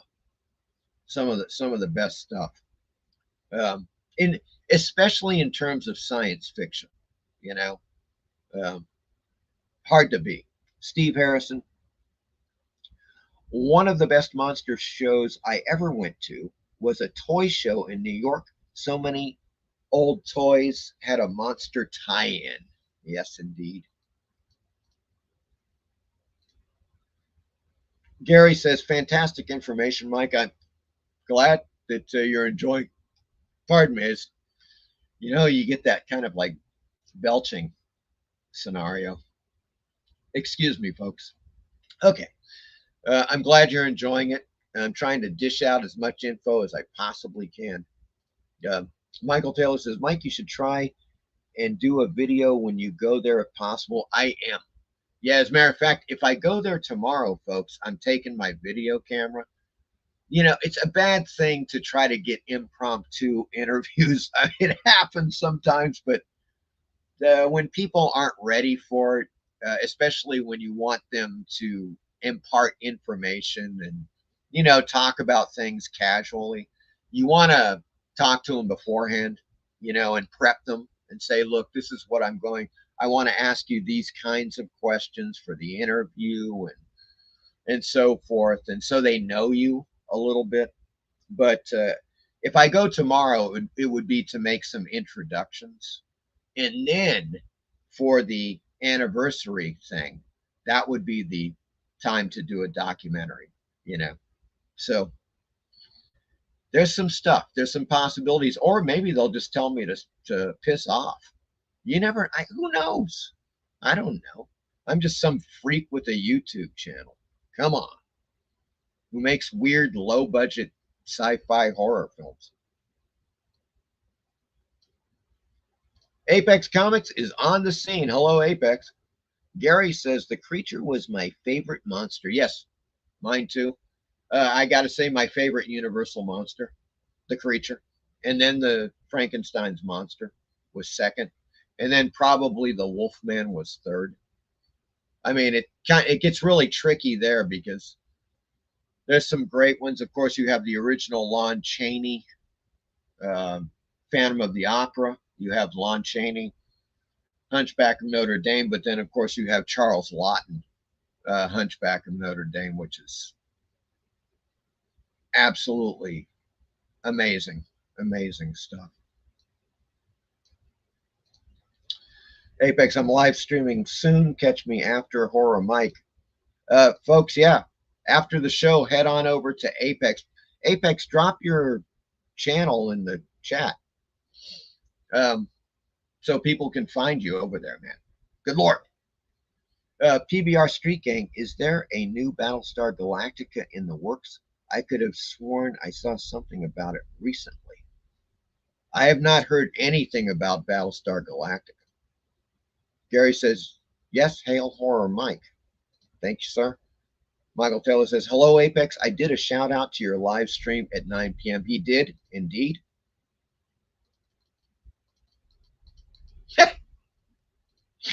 Body snatchers are in our government. Yeah. We just watch. Well, you could watch the original or watch the 1978 version. Although even the Nicole Kidman version, this last version,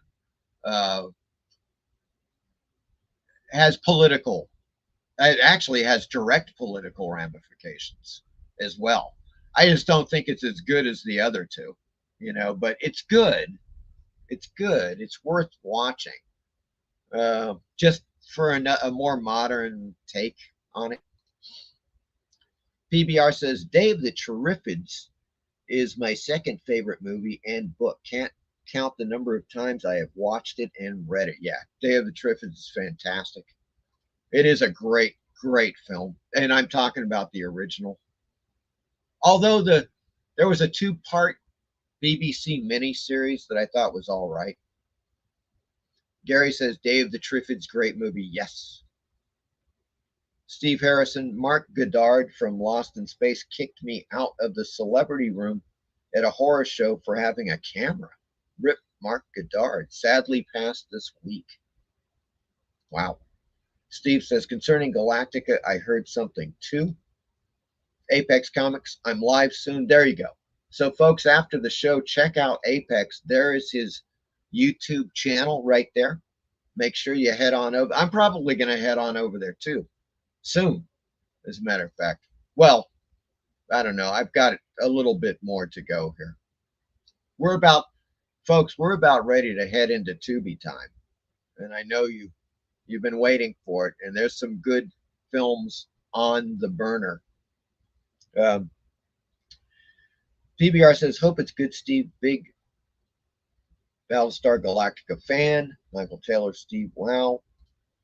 Steve says, Tubi time. It is Tubi time, folks. It ain't no joke. We're going to head on over there now. Oh, yes. Now, did I miss anything? I just want to make sure I covered all the stuff that I was supposed to cover. Yes. God, I'm such a good little boy. Now, let's take a look at the queue. Oh, yeah. Oh, we got some good ones on the lineup here, folks. And some that, well, aren't that good. I just had to put them in. Here we go, folks. Now, I got to tell you, let me make sure. I know I did. Oh, yeah, there it is. God, I couldn't be that much of an idiot. I've got Creepshow 2 on the lineup. Okay. All right, we start off with Ken Russell. Yes. Now, look, I love Ken Russell. I don't know about you guys. Tommy, Gothic, obviously, Altered States. Really great science fiction film. Really trippy. Gothic is really good.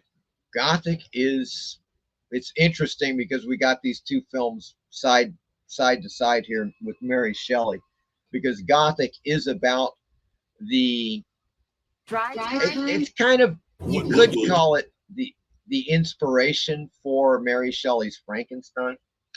Here's what it says. 1987.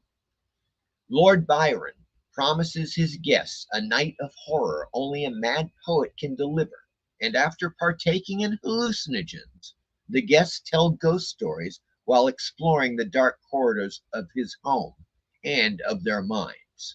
And of course, it's Mary Shelley, Percy Shelley, Lord Byron, and his friend, or I forget what his friend's name is, but Gabriel Byrne is in this. Julian Sands, great. Natasha Richardson, Miriam Sear. What a great lineup, great cast. Directed by Ken Russell. It is like one of those, it's like a great trippy mystery horror type film. I mean, it is kind of horror, but it kind of gets down to what inspired Mary Shelley to eventually write Frankenstein. And let me put it this way, folks. This is not necessarily based upon, strict reality.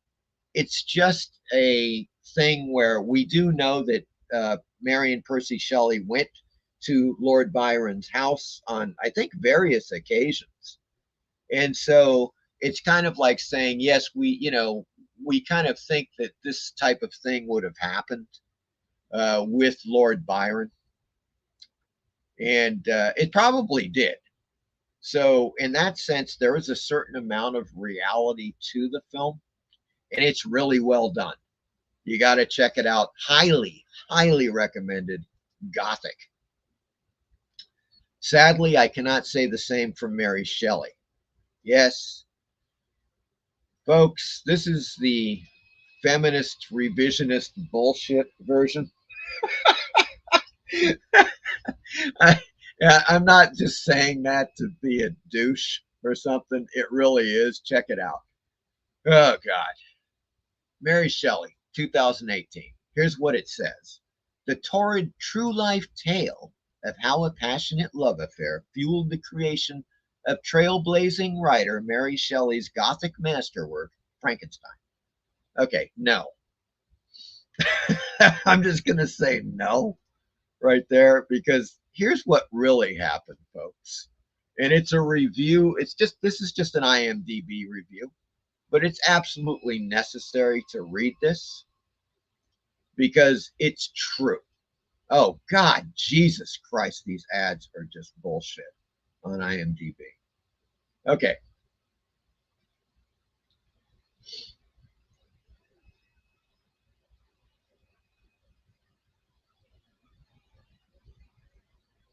Yeah. So in this movie, they try to paint Percy Shelley as some kind of an abusing husband, wherein Mary Shelley wrote the Frankenstein monster as being kind of like Percy Shelley based upon his, wickedness. Total bullshit. Here it goes. There's quite a bit of ample documentation covering Mary Shelley's life, including journals that she kept. She made it clear that her relationship with Percy was collaborative and that they were intellectual equals. This included interest in the scientific topics of the time, which inspired the premise of Frankenstein, in which a scientist creates a creature out of dead body parts animated by an electric current.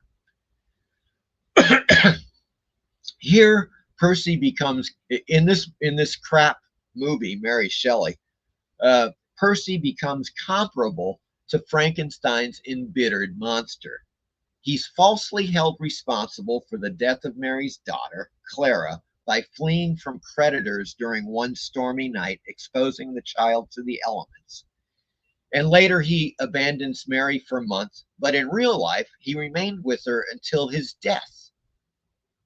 And he just keeps going down the line. Yeah, this is classic. Mary is presented as some kind of feminist superwoman, knocking out Frankenstein in one sitting and then finding the publisher herself without any assistance from anyone. In reality, it was Percy Shelley, her husband, who found the publisher for the novel, and it took Mary months to write it, with a multitude of literary influences. So you can see how this film is just bullshit, one tale of bullshit after another. And fuck. God damn it. Ugh, it's so annoying. All right, there we go. All right, so it's crap, folks.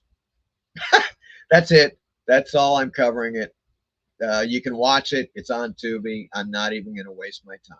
Matter of fact, well, I will be removing it shortly. On the other hand, the 1959 version of The Hound of the Baskervilles with Peter Cushing and Christopher Lee, you gotta see it. If you haven't seen this by some weird chance, and you probably have, this is a great one. I love this version. It is true mystery, drama, and horror. They really combine the elements in this film, and I think they do a great job. Once again, directed by Terrence Fisher.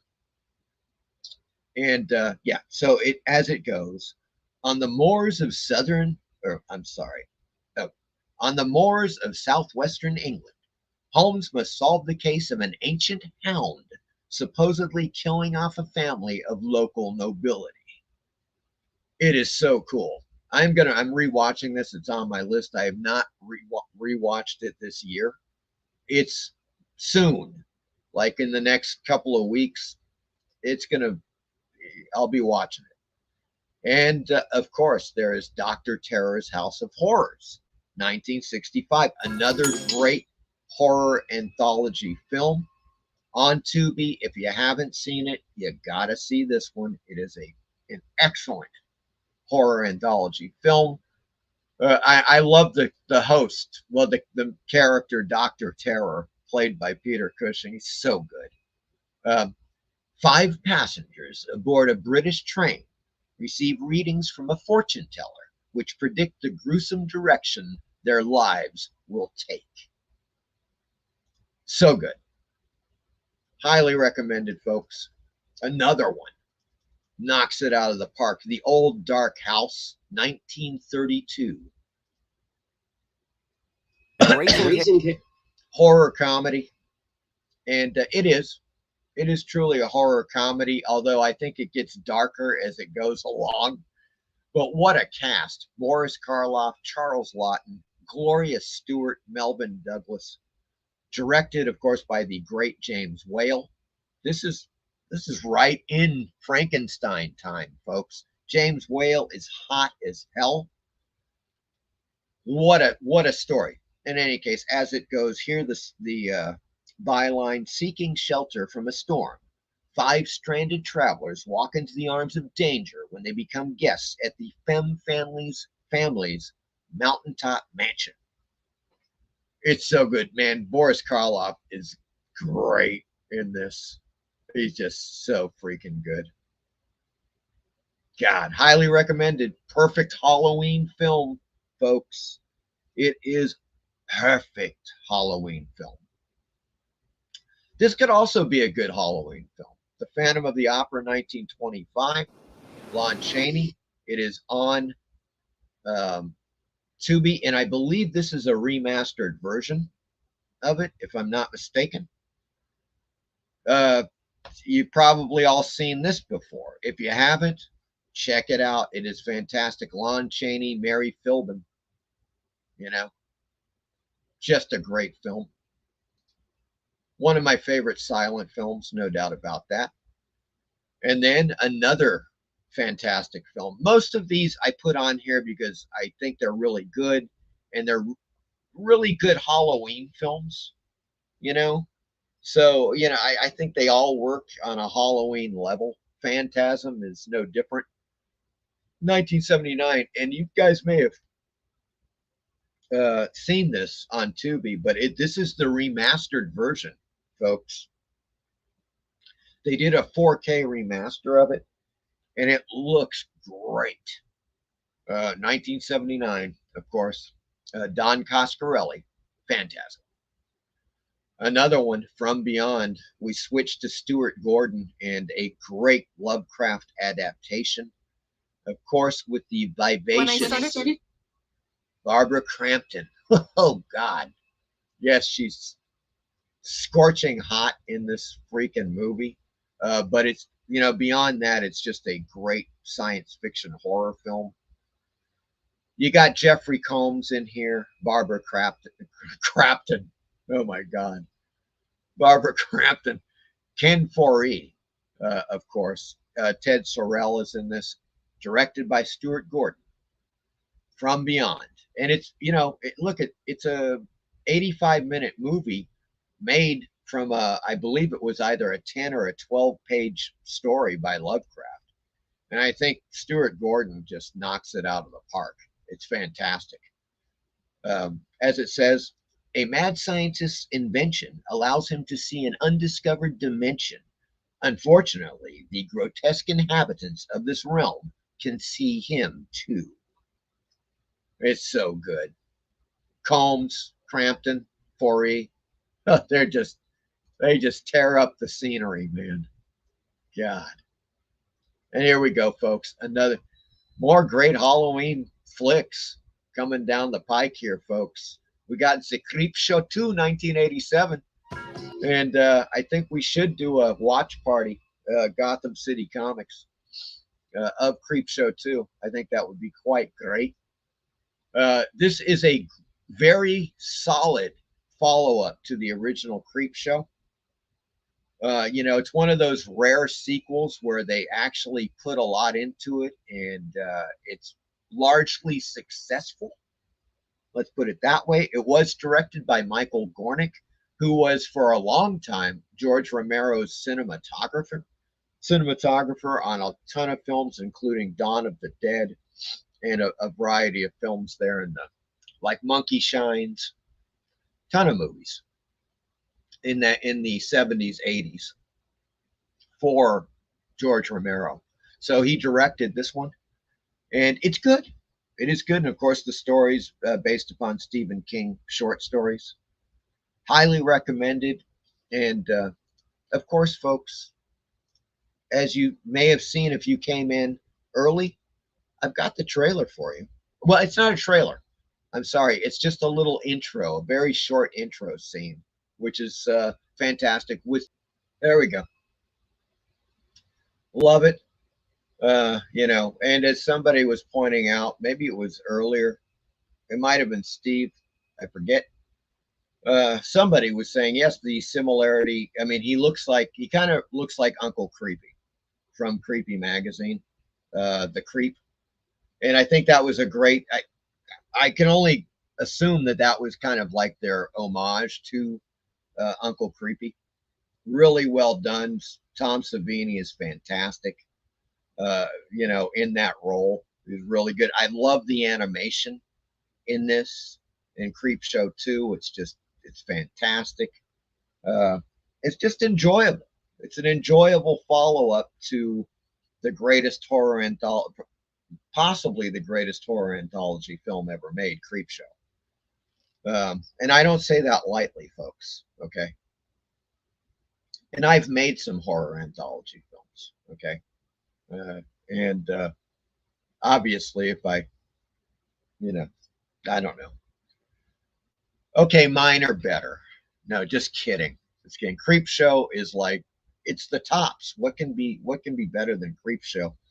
Creep Show 2 is just, to me, it's a very solid follow-up to a fantastic horror anthology film. It's fun. It's a lot of fun. Great for a Halloween. Great Halloween film, folks. Put it on your list. I think you'll dig the hell out of it. Another one, I love this film, Wishmaster, the original. God. And Wishmaster 2 I liked a lot too. The first two with Andrew Divoff as the demon, the Jinn, are just fantastic, man. They're just so good. Robert Englund is in this. Tommy Lauren. What a cast. Kane Hodder is in this. Tony Todd, George Buck Flower, Ted Raimi, Angus Scrimm, Reggie Bannister. I mean, come on, folks. It's Wishmaster. Now, make a wish. It's so good. An evil creature is released after being imprisoned for centuries, tries to steal the soul of the scientist who released it and awaken its brethren.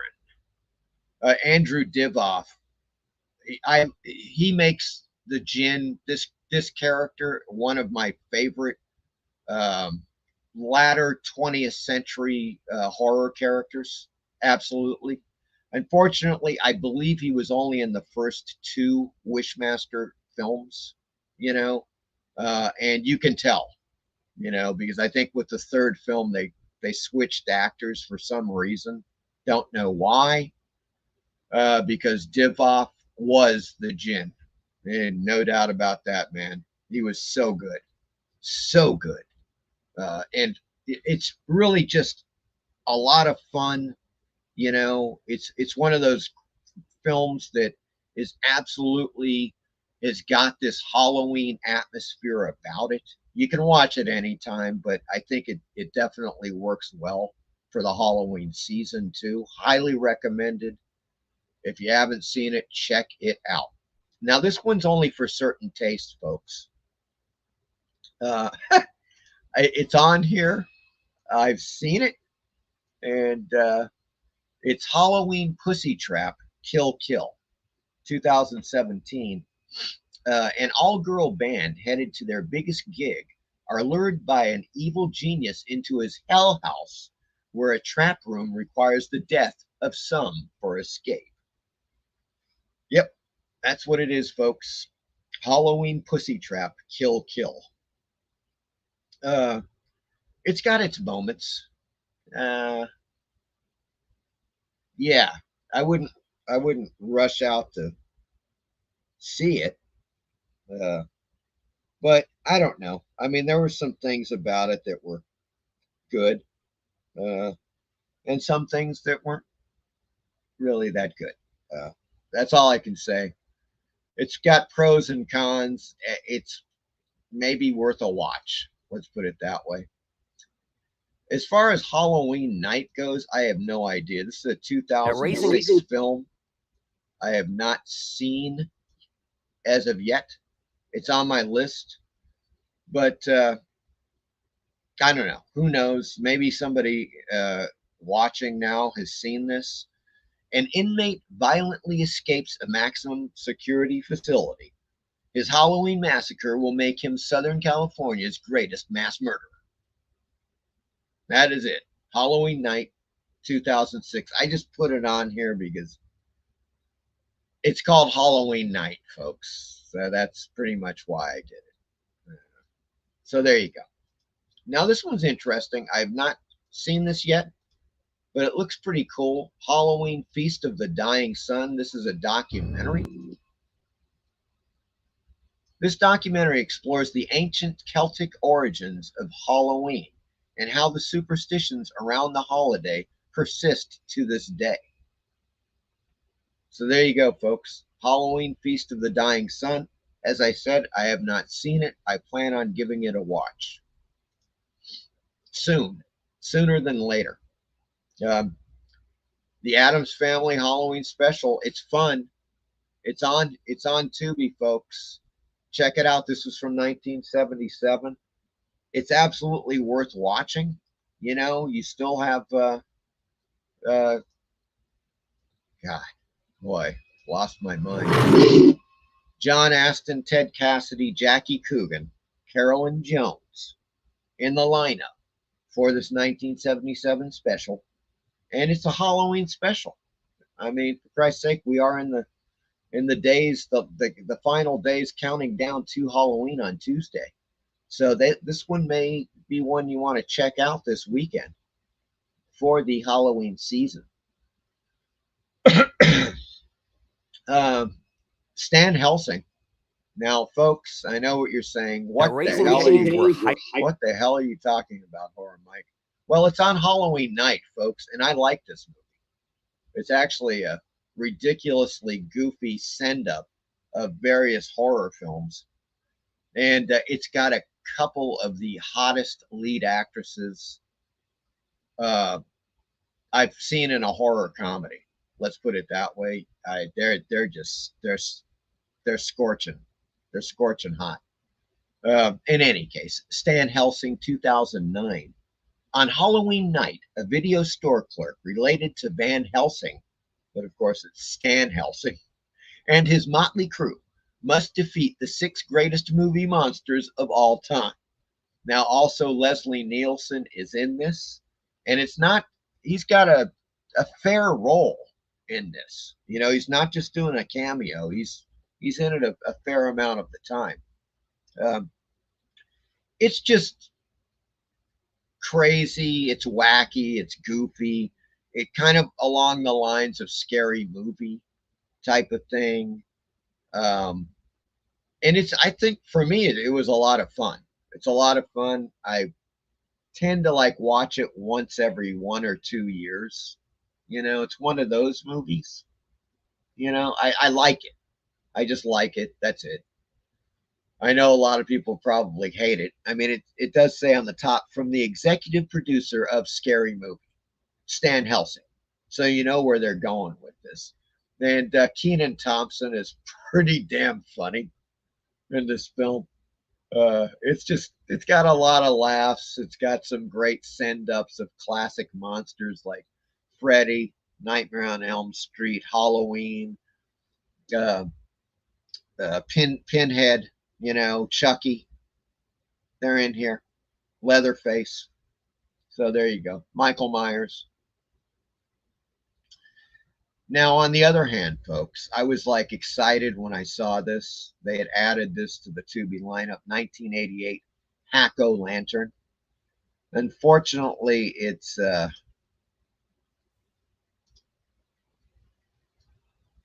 more like Crap-O-Lantern. I'm just going to say it now. I just couldn't even. I started watching it. I got in 20 minutes into it, and I was like, what the fuck is this thing all about? It's so bad. So no, we're getting out of there. You know, you might have fond memories of it. And if you do, it's on Tubi. So there you go. The Beyond, Lucio Fulci, and what I don't think it's his masterpiece. I think Zombie is Lucio Fulci's masterpiece, but The Beyond is, I think, a close second. Creepy movie. It is creepy, man. And Lucio Fulci knows how to do zombies right. They are just creepy as hell. But this one is got some other dimensions to it. In particular, the dimension of the 7 gateways to hell, basically, which happen to be in New Orleans. And there is something that backs that up too. There is a folklore about the 7 gates to hell in New Orleans. And so it's really violent. I mean, there are some gory, I guess I should say gory violence, extreme gore happening in this film. There are some scenes that it works so well and it's so atmospheric and creepy. Then they just have this scene that's like stupid. And then they go back and suddenly it's fine again and things are going along really well. It's one of those films that if you try to make it make sense, it might piss you off. Okay, but man, oh man, you got to see it. If you love horror films and you don't mind excessive gore, then check out The Beyond. It's Lucio Fulci. If you've seen Zombie, you'll be able to handle The Beyond, no doubt about it. The next one I have not seen. This is a documentary called Blood of a Thousand Virgins. Now, I saw the title and I was like, okay, wait a second. What the hell's going on here? Okay, it turns out this is a documentary directed by Charles Band. And of course, a lot of his full moon films are featured in the documentary. So it says a hosted documentary with clips and trailers spoofing the grindhouse horror and action movie stereotypes of celluloid virgins in peril. And there you go. I've seen the trailer. It looks like a ton of fun. I plan on watching this very soon in the next few days. And I mean, you could argue it's kind of Halloween-like in the sense of like, scream queens and femme fatales and all that stuff in horror films. It looks great. The trailer looked great, as I say, and I plan on watching it very soon. Now, this you can binge watch on Tubi, folks. I've got it on DVD, but it is now on Tubi, and it is the 1980 series, The Hammer House of Horror. Ton of actors in this: Peter Cushing, Brian Cox, Rachel Davies, Diana Dors, Denham Elliott, amongst others. Terror awaits in this anthology series from Britain's famed Hammer Studios, featuring stories of haunted houses, demons, and other macabre delights. All right, folks. Yeah, it's a mixed bag. Some of the segments are great. Some of them are not so good. That's basically the way that I found it. Everybody has their own tastes, but that was it. It was just kind of I found it kind of inconsistent, but there are some great episodes in this, so it's something that I would recommend that you check out. There you go. Obviously the actors, the lineup, the cast for the series is quite good. So that is Hammer House of Horror, now on Tubi. And this I just added a couple of days ago. I saw it. I forgot it was on Tubi. But it is a documentary, of course, on Edgar Allan Poe, master of the macabre. Right here, folks. Discover the mystery behind the writer, poet, editor, and literary critic who penned the classics The Raven, The Telltale Heart, and countless others. I mean, you can't go wrong with Edgar Allan Poe in a documentary. That's all there is to it. Absolutely, this is on my list and I'm watching it this weekend. There's no doubt about it. And that brings me to a little story, folks. A story of my own. Halloween event that I went to that revolved around Edgar Allan Poe. This was circa 1985 in Los Angeles. I was living in Southern California. I went to a live event with Vincent Price. He was the show. It was the Vincent Price show on Halloween. Well, it may not have been on Halloween night, but it was very close to Halloween night. And it was a Halloween show with Vincent Price, where the whole thing was Vincent Price reciting poetry from Edgar Allan Poe and reading some select short stories by Poe, as only Vincent Price can read them. And it was freaking awesome. What can be said? There's a reason why Vincent Price did the Roger Corman Poe films, which are really good for the most part. Those Corman films, Poe adaptations, are really top notch. And Price was always, a kind of a Poe connoisseur. Obviously he loved the classic authors, and that would, include Poe and Conan Doyle and Dunsany and all of these people from back, like pre-Victorian even era. But Poe was definitely his favorite. And so I know that he did some more shows like this about Edgar Allan Poe. This one just happened to be a Halloween show that I caught live. And that was the only time I saw Vincent Price live, doing anything. But it was fantastic. And this was 1985. I think Vincent Price passed away, I want to say 1992. I may be wrong. But, it was several years later. But I can tell you in 1985, he was on it.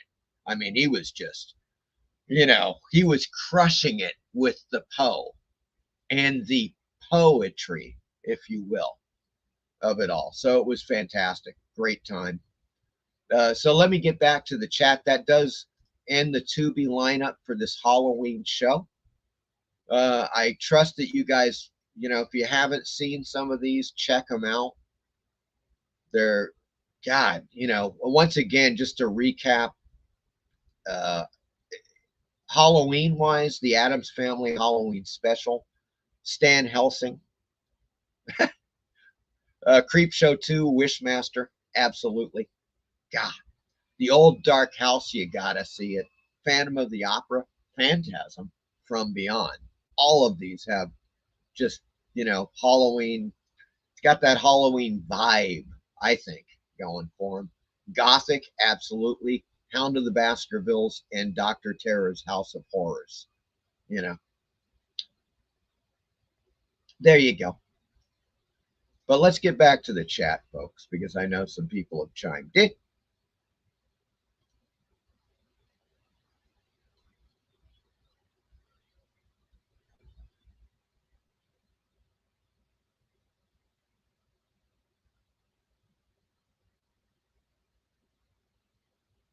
Let's see, where did I leave?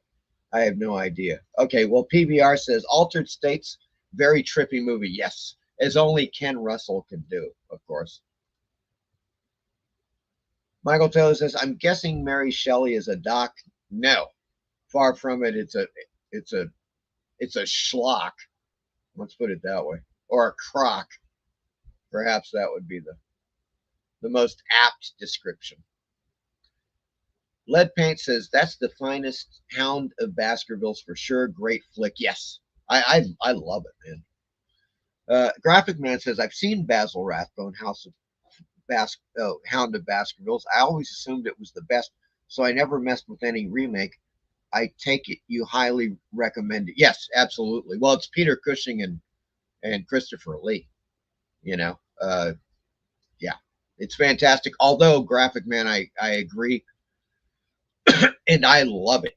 The Basil Rathbone Hound of the Baskervilles is fantastic. And I also love the Basil Rathbone, the Scarlet Claw. That one always got me. Both of those when I was a kid, man, I watched those a lot. Both of those particular Sherlock Holmes films, you know, with Basil Rathbone. I don't know. They were just because they had, you know, this horror element, like this mystery, this horror element, and they worked really well. But I do recommend, yeah, the Peter Cushing, Christopher Lee is really good. Michael Taylor says, thanks to your review on Mary Shelley, I'm not interested in it.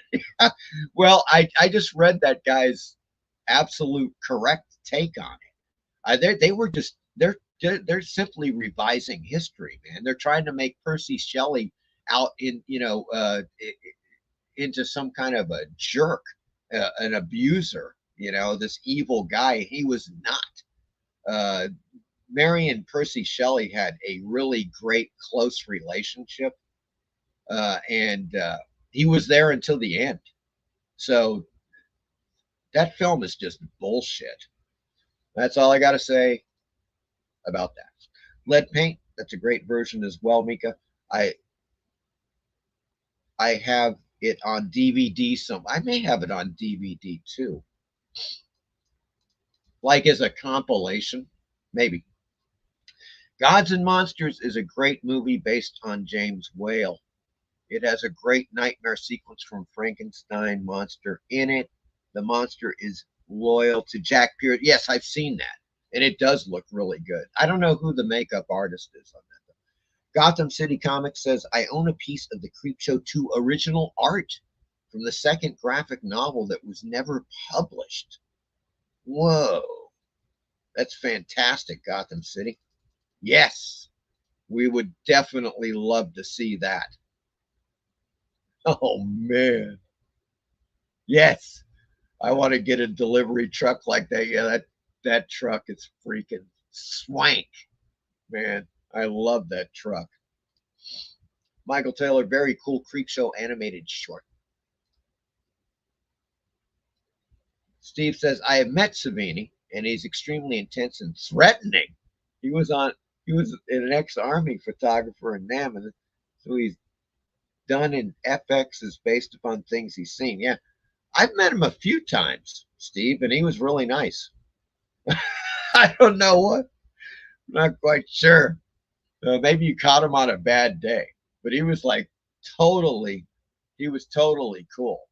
Kind of nice. I met him at conventions 3 times, I believe. And that's over a span of like 30 years. But of course, I'm like a huge fan. I've got his books, Grand Illusions, you know, his how-to makeup effects books. Wow. Fantastic stuff. Really great, man.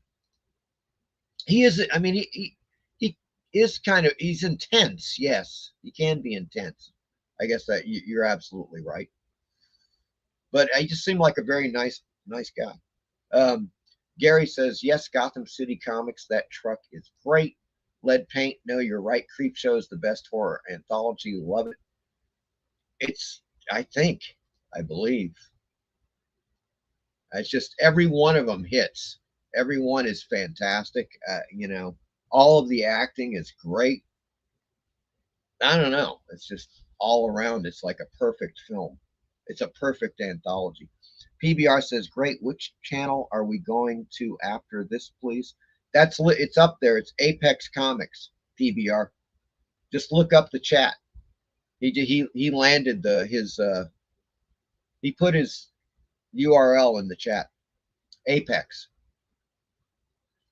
Oh yeah, Gotham City Comics, correct. Happy birthday, Bernie Wrightson. Folks, it is Bernie Wrightson. It would be his, I don't know, God. He would probably be like what, 75-ish now? Somewhere in there.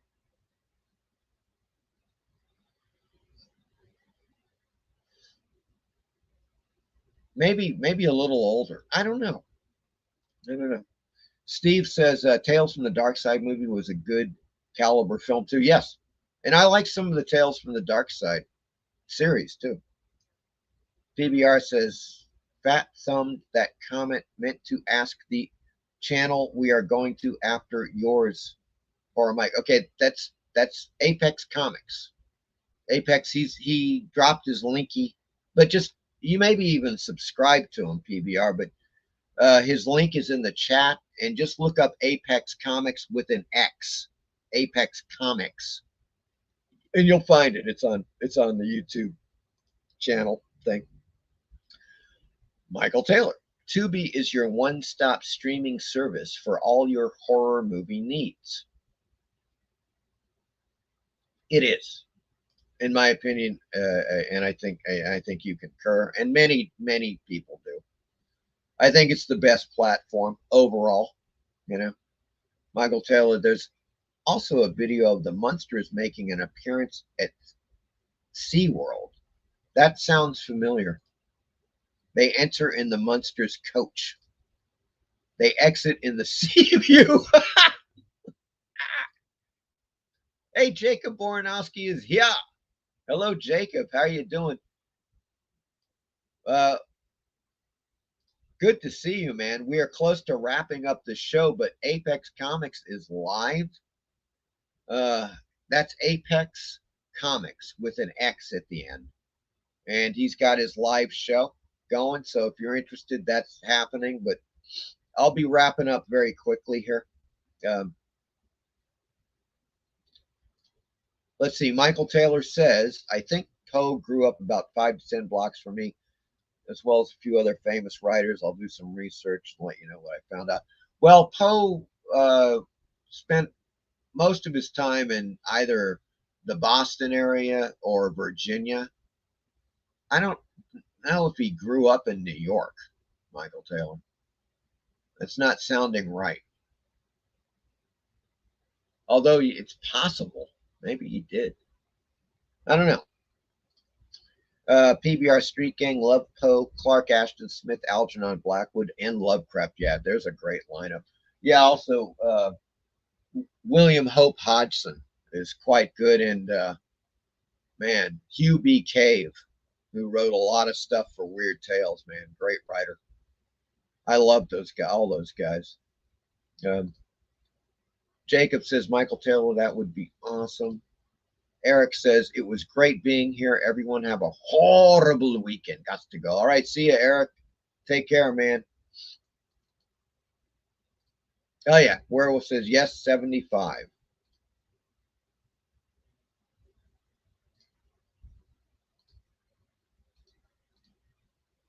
All right, folks. Well, that's it.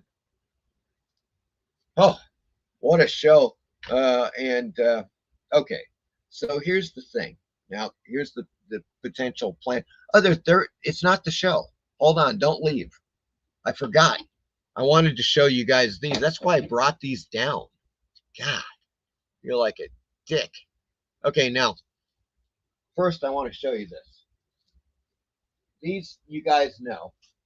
You've seen them. If you watch Graphic Man, like Gratu or Captain Strangelife's will show you eerie publications. This, for example, is Weird #1, the first issue of Weird, circa 19. This is January 1966. Okay, and really, they're mostly known for these insane covers. Check out this cover, folks. This is one of my favorites. Okay, it is Weird once again. Now, in this cover, of course, you have this creature that's ripped off the woman's lower legs, you know, but while she's being held by some kind of ghoul, right? And there's Dracula in the background, but notice her look. It's like she's indignant. It's like, damn you, you've just ripped off my legs. What the hell? Instead of like screaming in bloody terror before passing out, she just looks pissed off. Like, hey, you fucker, you just ripped off my legs. You complete bastard. But this is classic Weird magazine gory covers, right? These over-the-top covers. And Weird magazine is great for, well, the, primary reason that all of the stories on the inside, granted they're black and white, but they're all either reprints or they're redos of pre-code horror comics of the 1950s. So that is the great thing about Weird. So we got that. Now, let me show you these. This is it's a little more, it's on the same line. It's Eerie Publications. I picked these up several years ago. Okay, what you're looking at is this is a print of one of the original Eerie Publications covers. And I believe this was for Horror Tales. Not sure of the issue number. But the guy that made these in the early 2000s, he had several of the original paintings from Eerie Publications. So he took them and he had prints made, right? And as you can see, this is obviously one of those original prints because it has no title on it. It doesn't say Horror Tales or anything. This is the original art. And so he made these beautiful prints. I mean, the reproductions of these are fantastic. And occasionally you will see these. Like suddenly one will show up on eBay and somebody wants like 30, 40, 50 bucks for one. I got 4 of these like several years ago. I found this seller and I think I paid $30 for all 4 of them. So it was quite a deal, actually. And so I'm showing you these 4 right now. Once again, as you can see, plenty of room on the top for the title. And then, of course, on the side here for the various stories that are contained within the issue.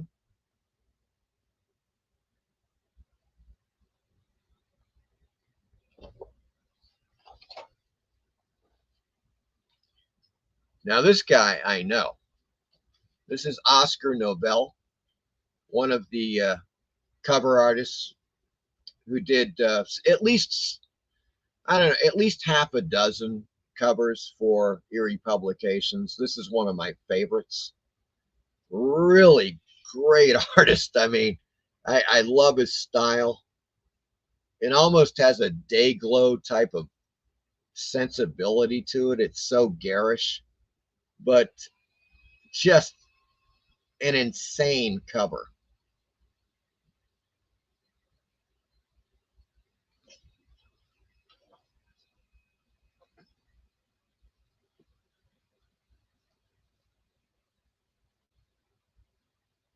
And the last one, now this is from, it is Eerie Publications, but it's not horror. It's from Crime Does Not Pay.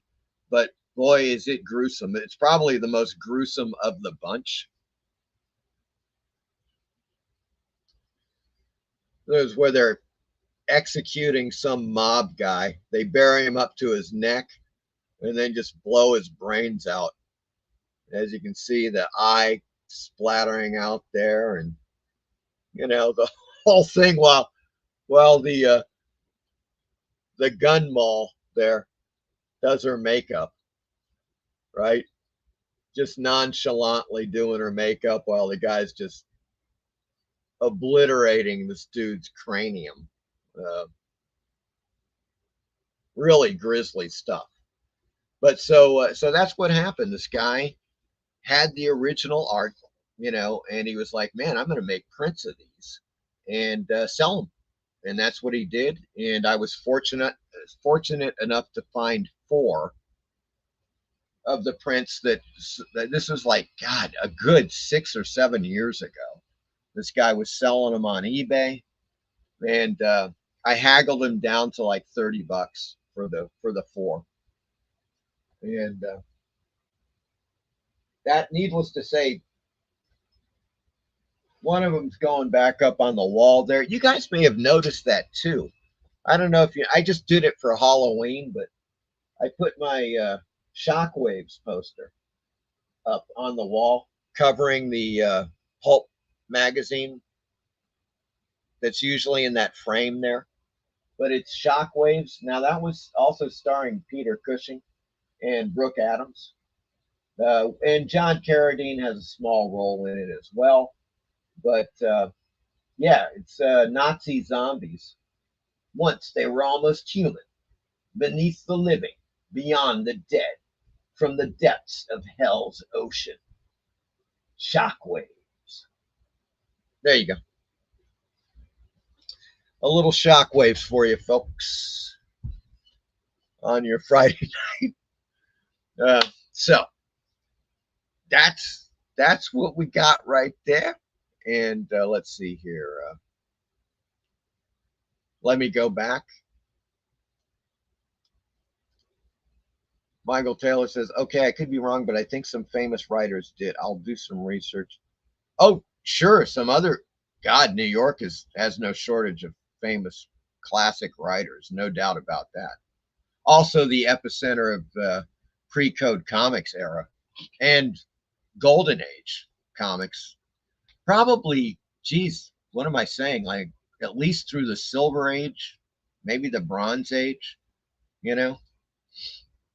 It was kind of between New York and Los Angeles. That was it, man. They were like the mega centers, you know. Weird number one, yes, PBR. I do have I've got at least I don't know, 10 or 12 issues of Eerie Publication stuff. You know, I'm going to show them. Maybe I'll show them next week. Do some more. You know, actually showing you guys some stuff that I haven't shown in a long time or have never shown before. You know, these are great. Thank you, Jacob. I'm glad you like them. Steve says, great show, Mike. Till next time, the monster makers gather. I bid you adieu and a happiest of all Hallows Eve. Right back at you, Steve. Have a great weekend, man. And we'll see you soon. Michael Taylor says, very cool movie posters. Thank you, Michael Taylor. Oh, I'm sorry. Very cool posters. Yes, they're not movie posters. Good Lord, I'm losing my mind. Yeah, Eerie Publications. Great show too. Had a blast. Good night. Happy Halloween, everyone, and be safe. Good night to you. Why Not Art is here. Hello, Why Not Art? And Lead Paint says something that I cannot read. I just can't. It looks like little boxes on here, Lead Paint. But I'm sure it's something you could be flipping me off or you're giving me the high five. And I would take either, really. But guys, that ends the show for tonight. Have a great Halloween weekend. I mean, this is it, man. We're moving right into it. As far as I'm concerned, look, you know, horror is in sci-fi and everything is year round, but we are in that little thing here from tonight all the way through Tuesday night, where it's the official Halloween, you know, I don't know what you want to say, call it Halloween weekend, I guess, you know. Lead Paint, thumbs up. Thank you, sir. Excellent. Why Not says happy Halloween. All right, guys. Well, thank you so much for being here. I'm glad you could make it. And until next time, look, I am going to try to make that show tomorrow night. If I do, I'll have more info on it next Friday. And hopefully, I'm telling you, this is something because it hasn't happened yet. But it could. Okay. Either next Friday or the Friday after that. I'm working on this. But let me just say this. Scream Queens. Live? Could it be? It could. Okay. And it could be on the Horror Mike Show. So get ready, folks. Because we could have some real big fun coming down the road here on the Horror Mike Show next week or the week after. I'm trying to get something together. So we shall see what we shall see. All right, guys. Everyone take care. And I got to leave you with this because, come on.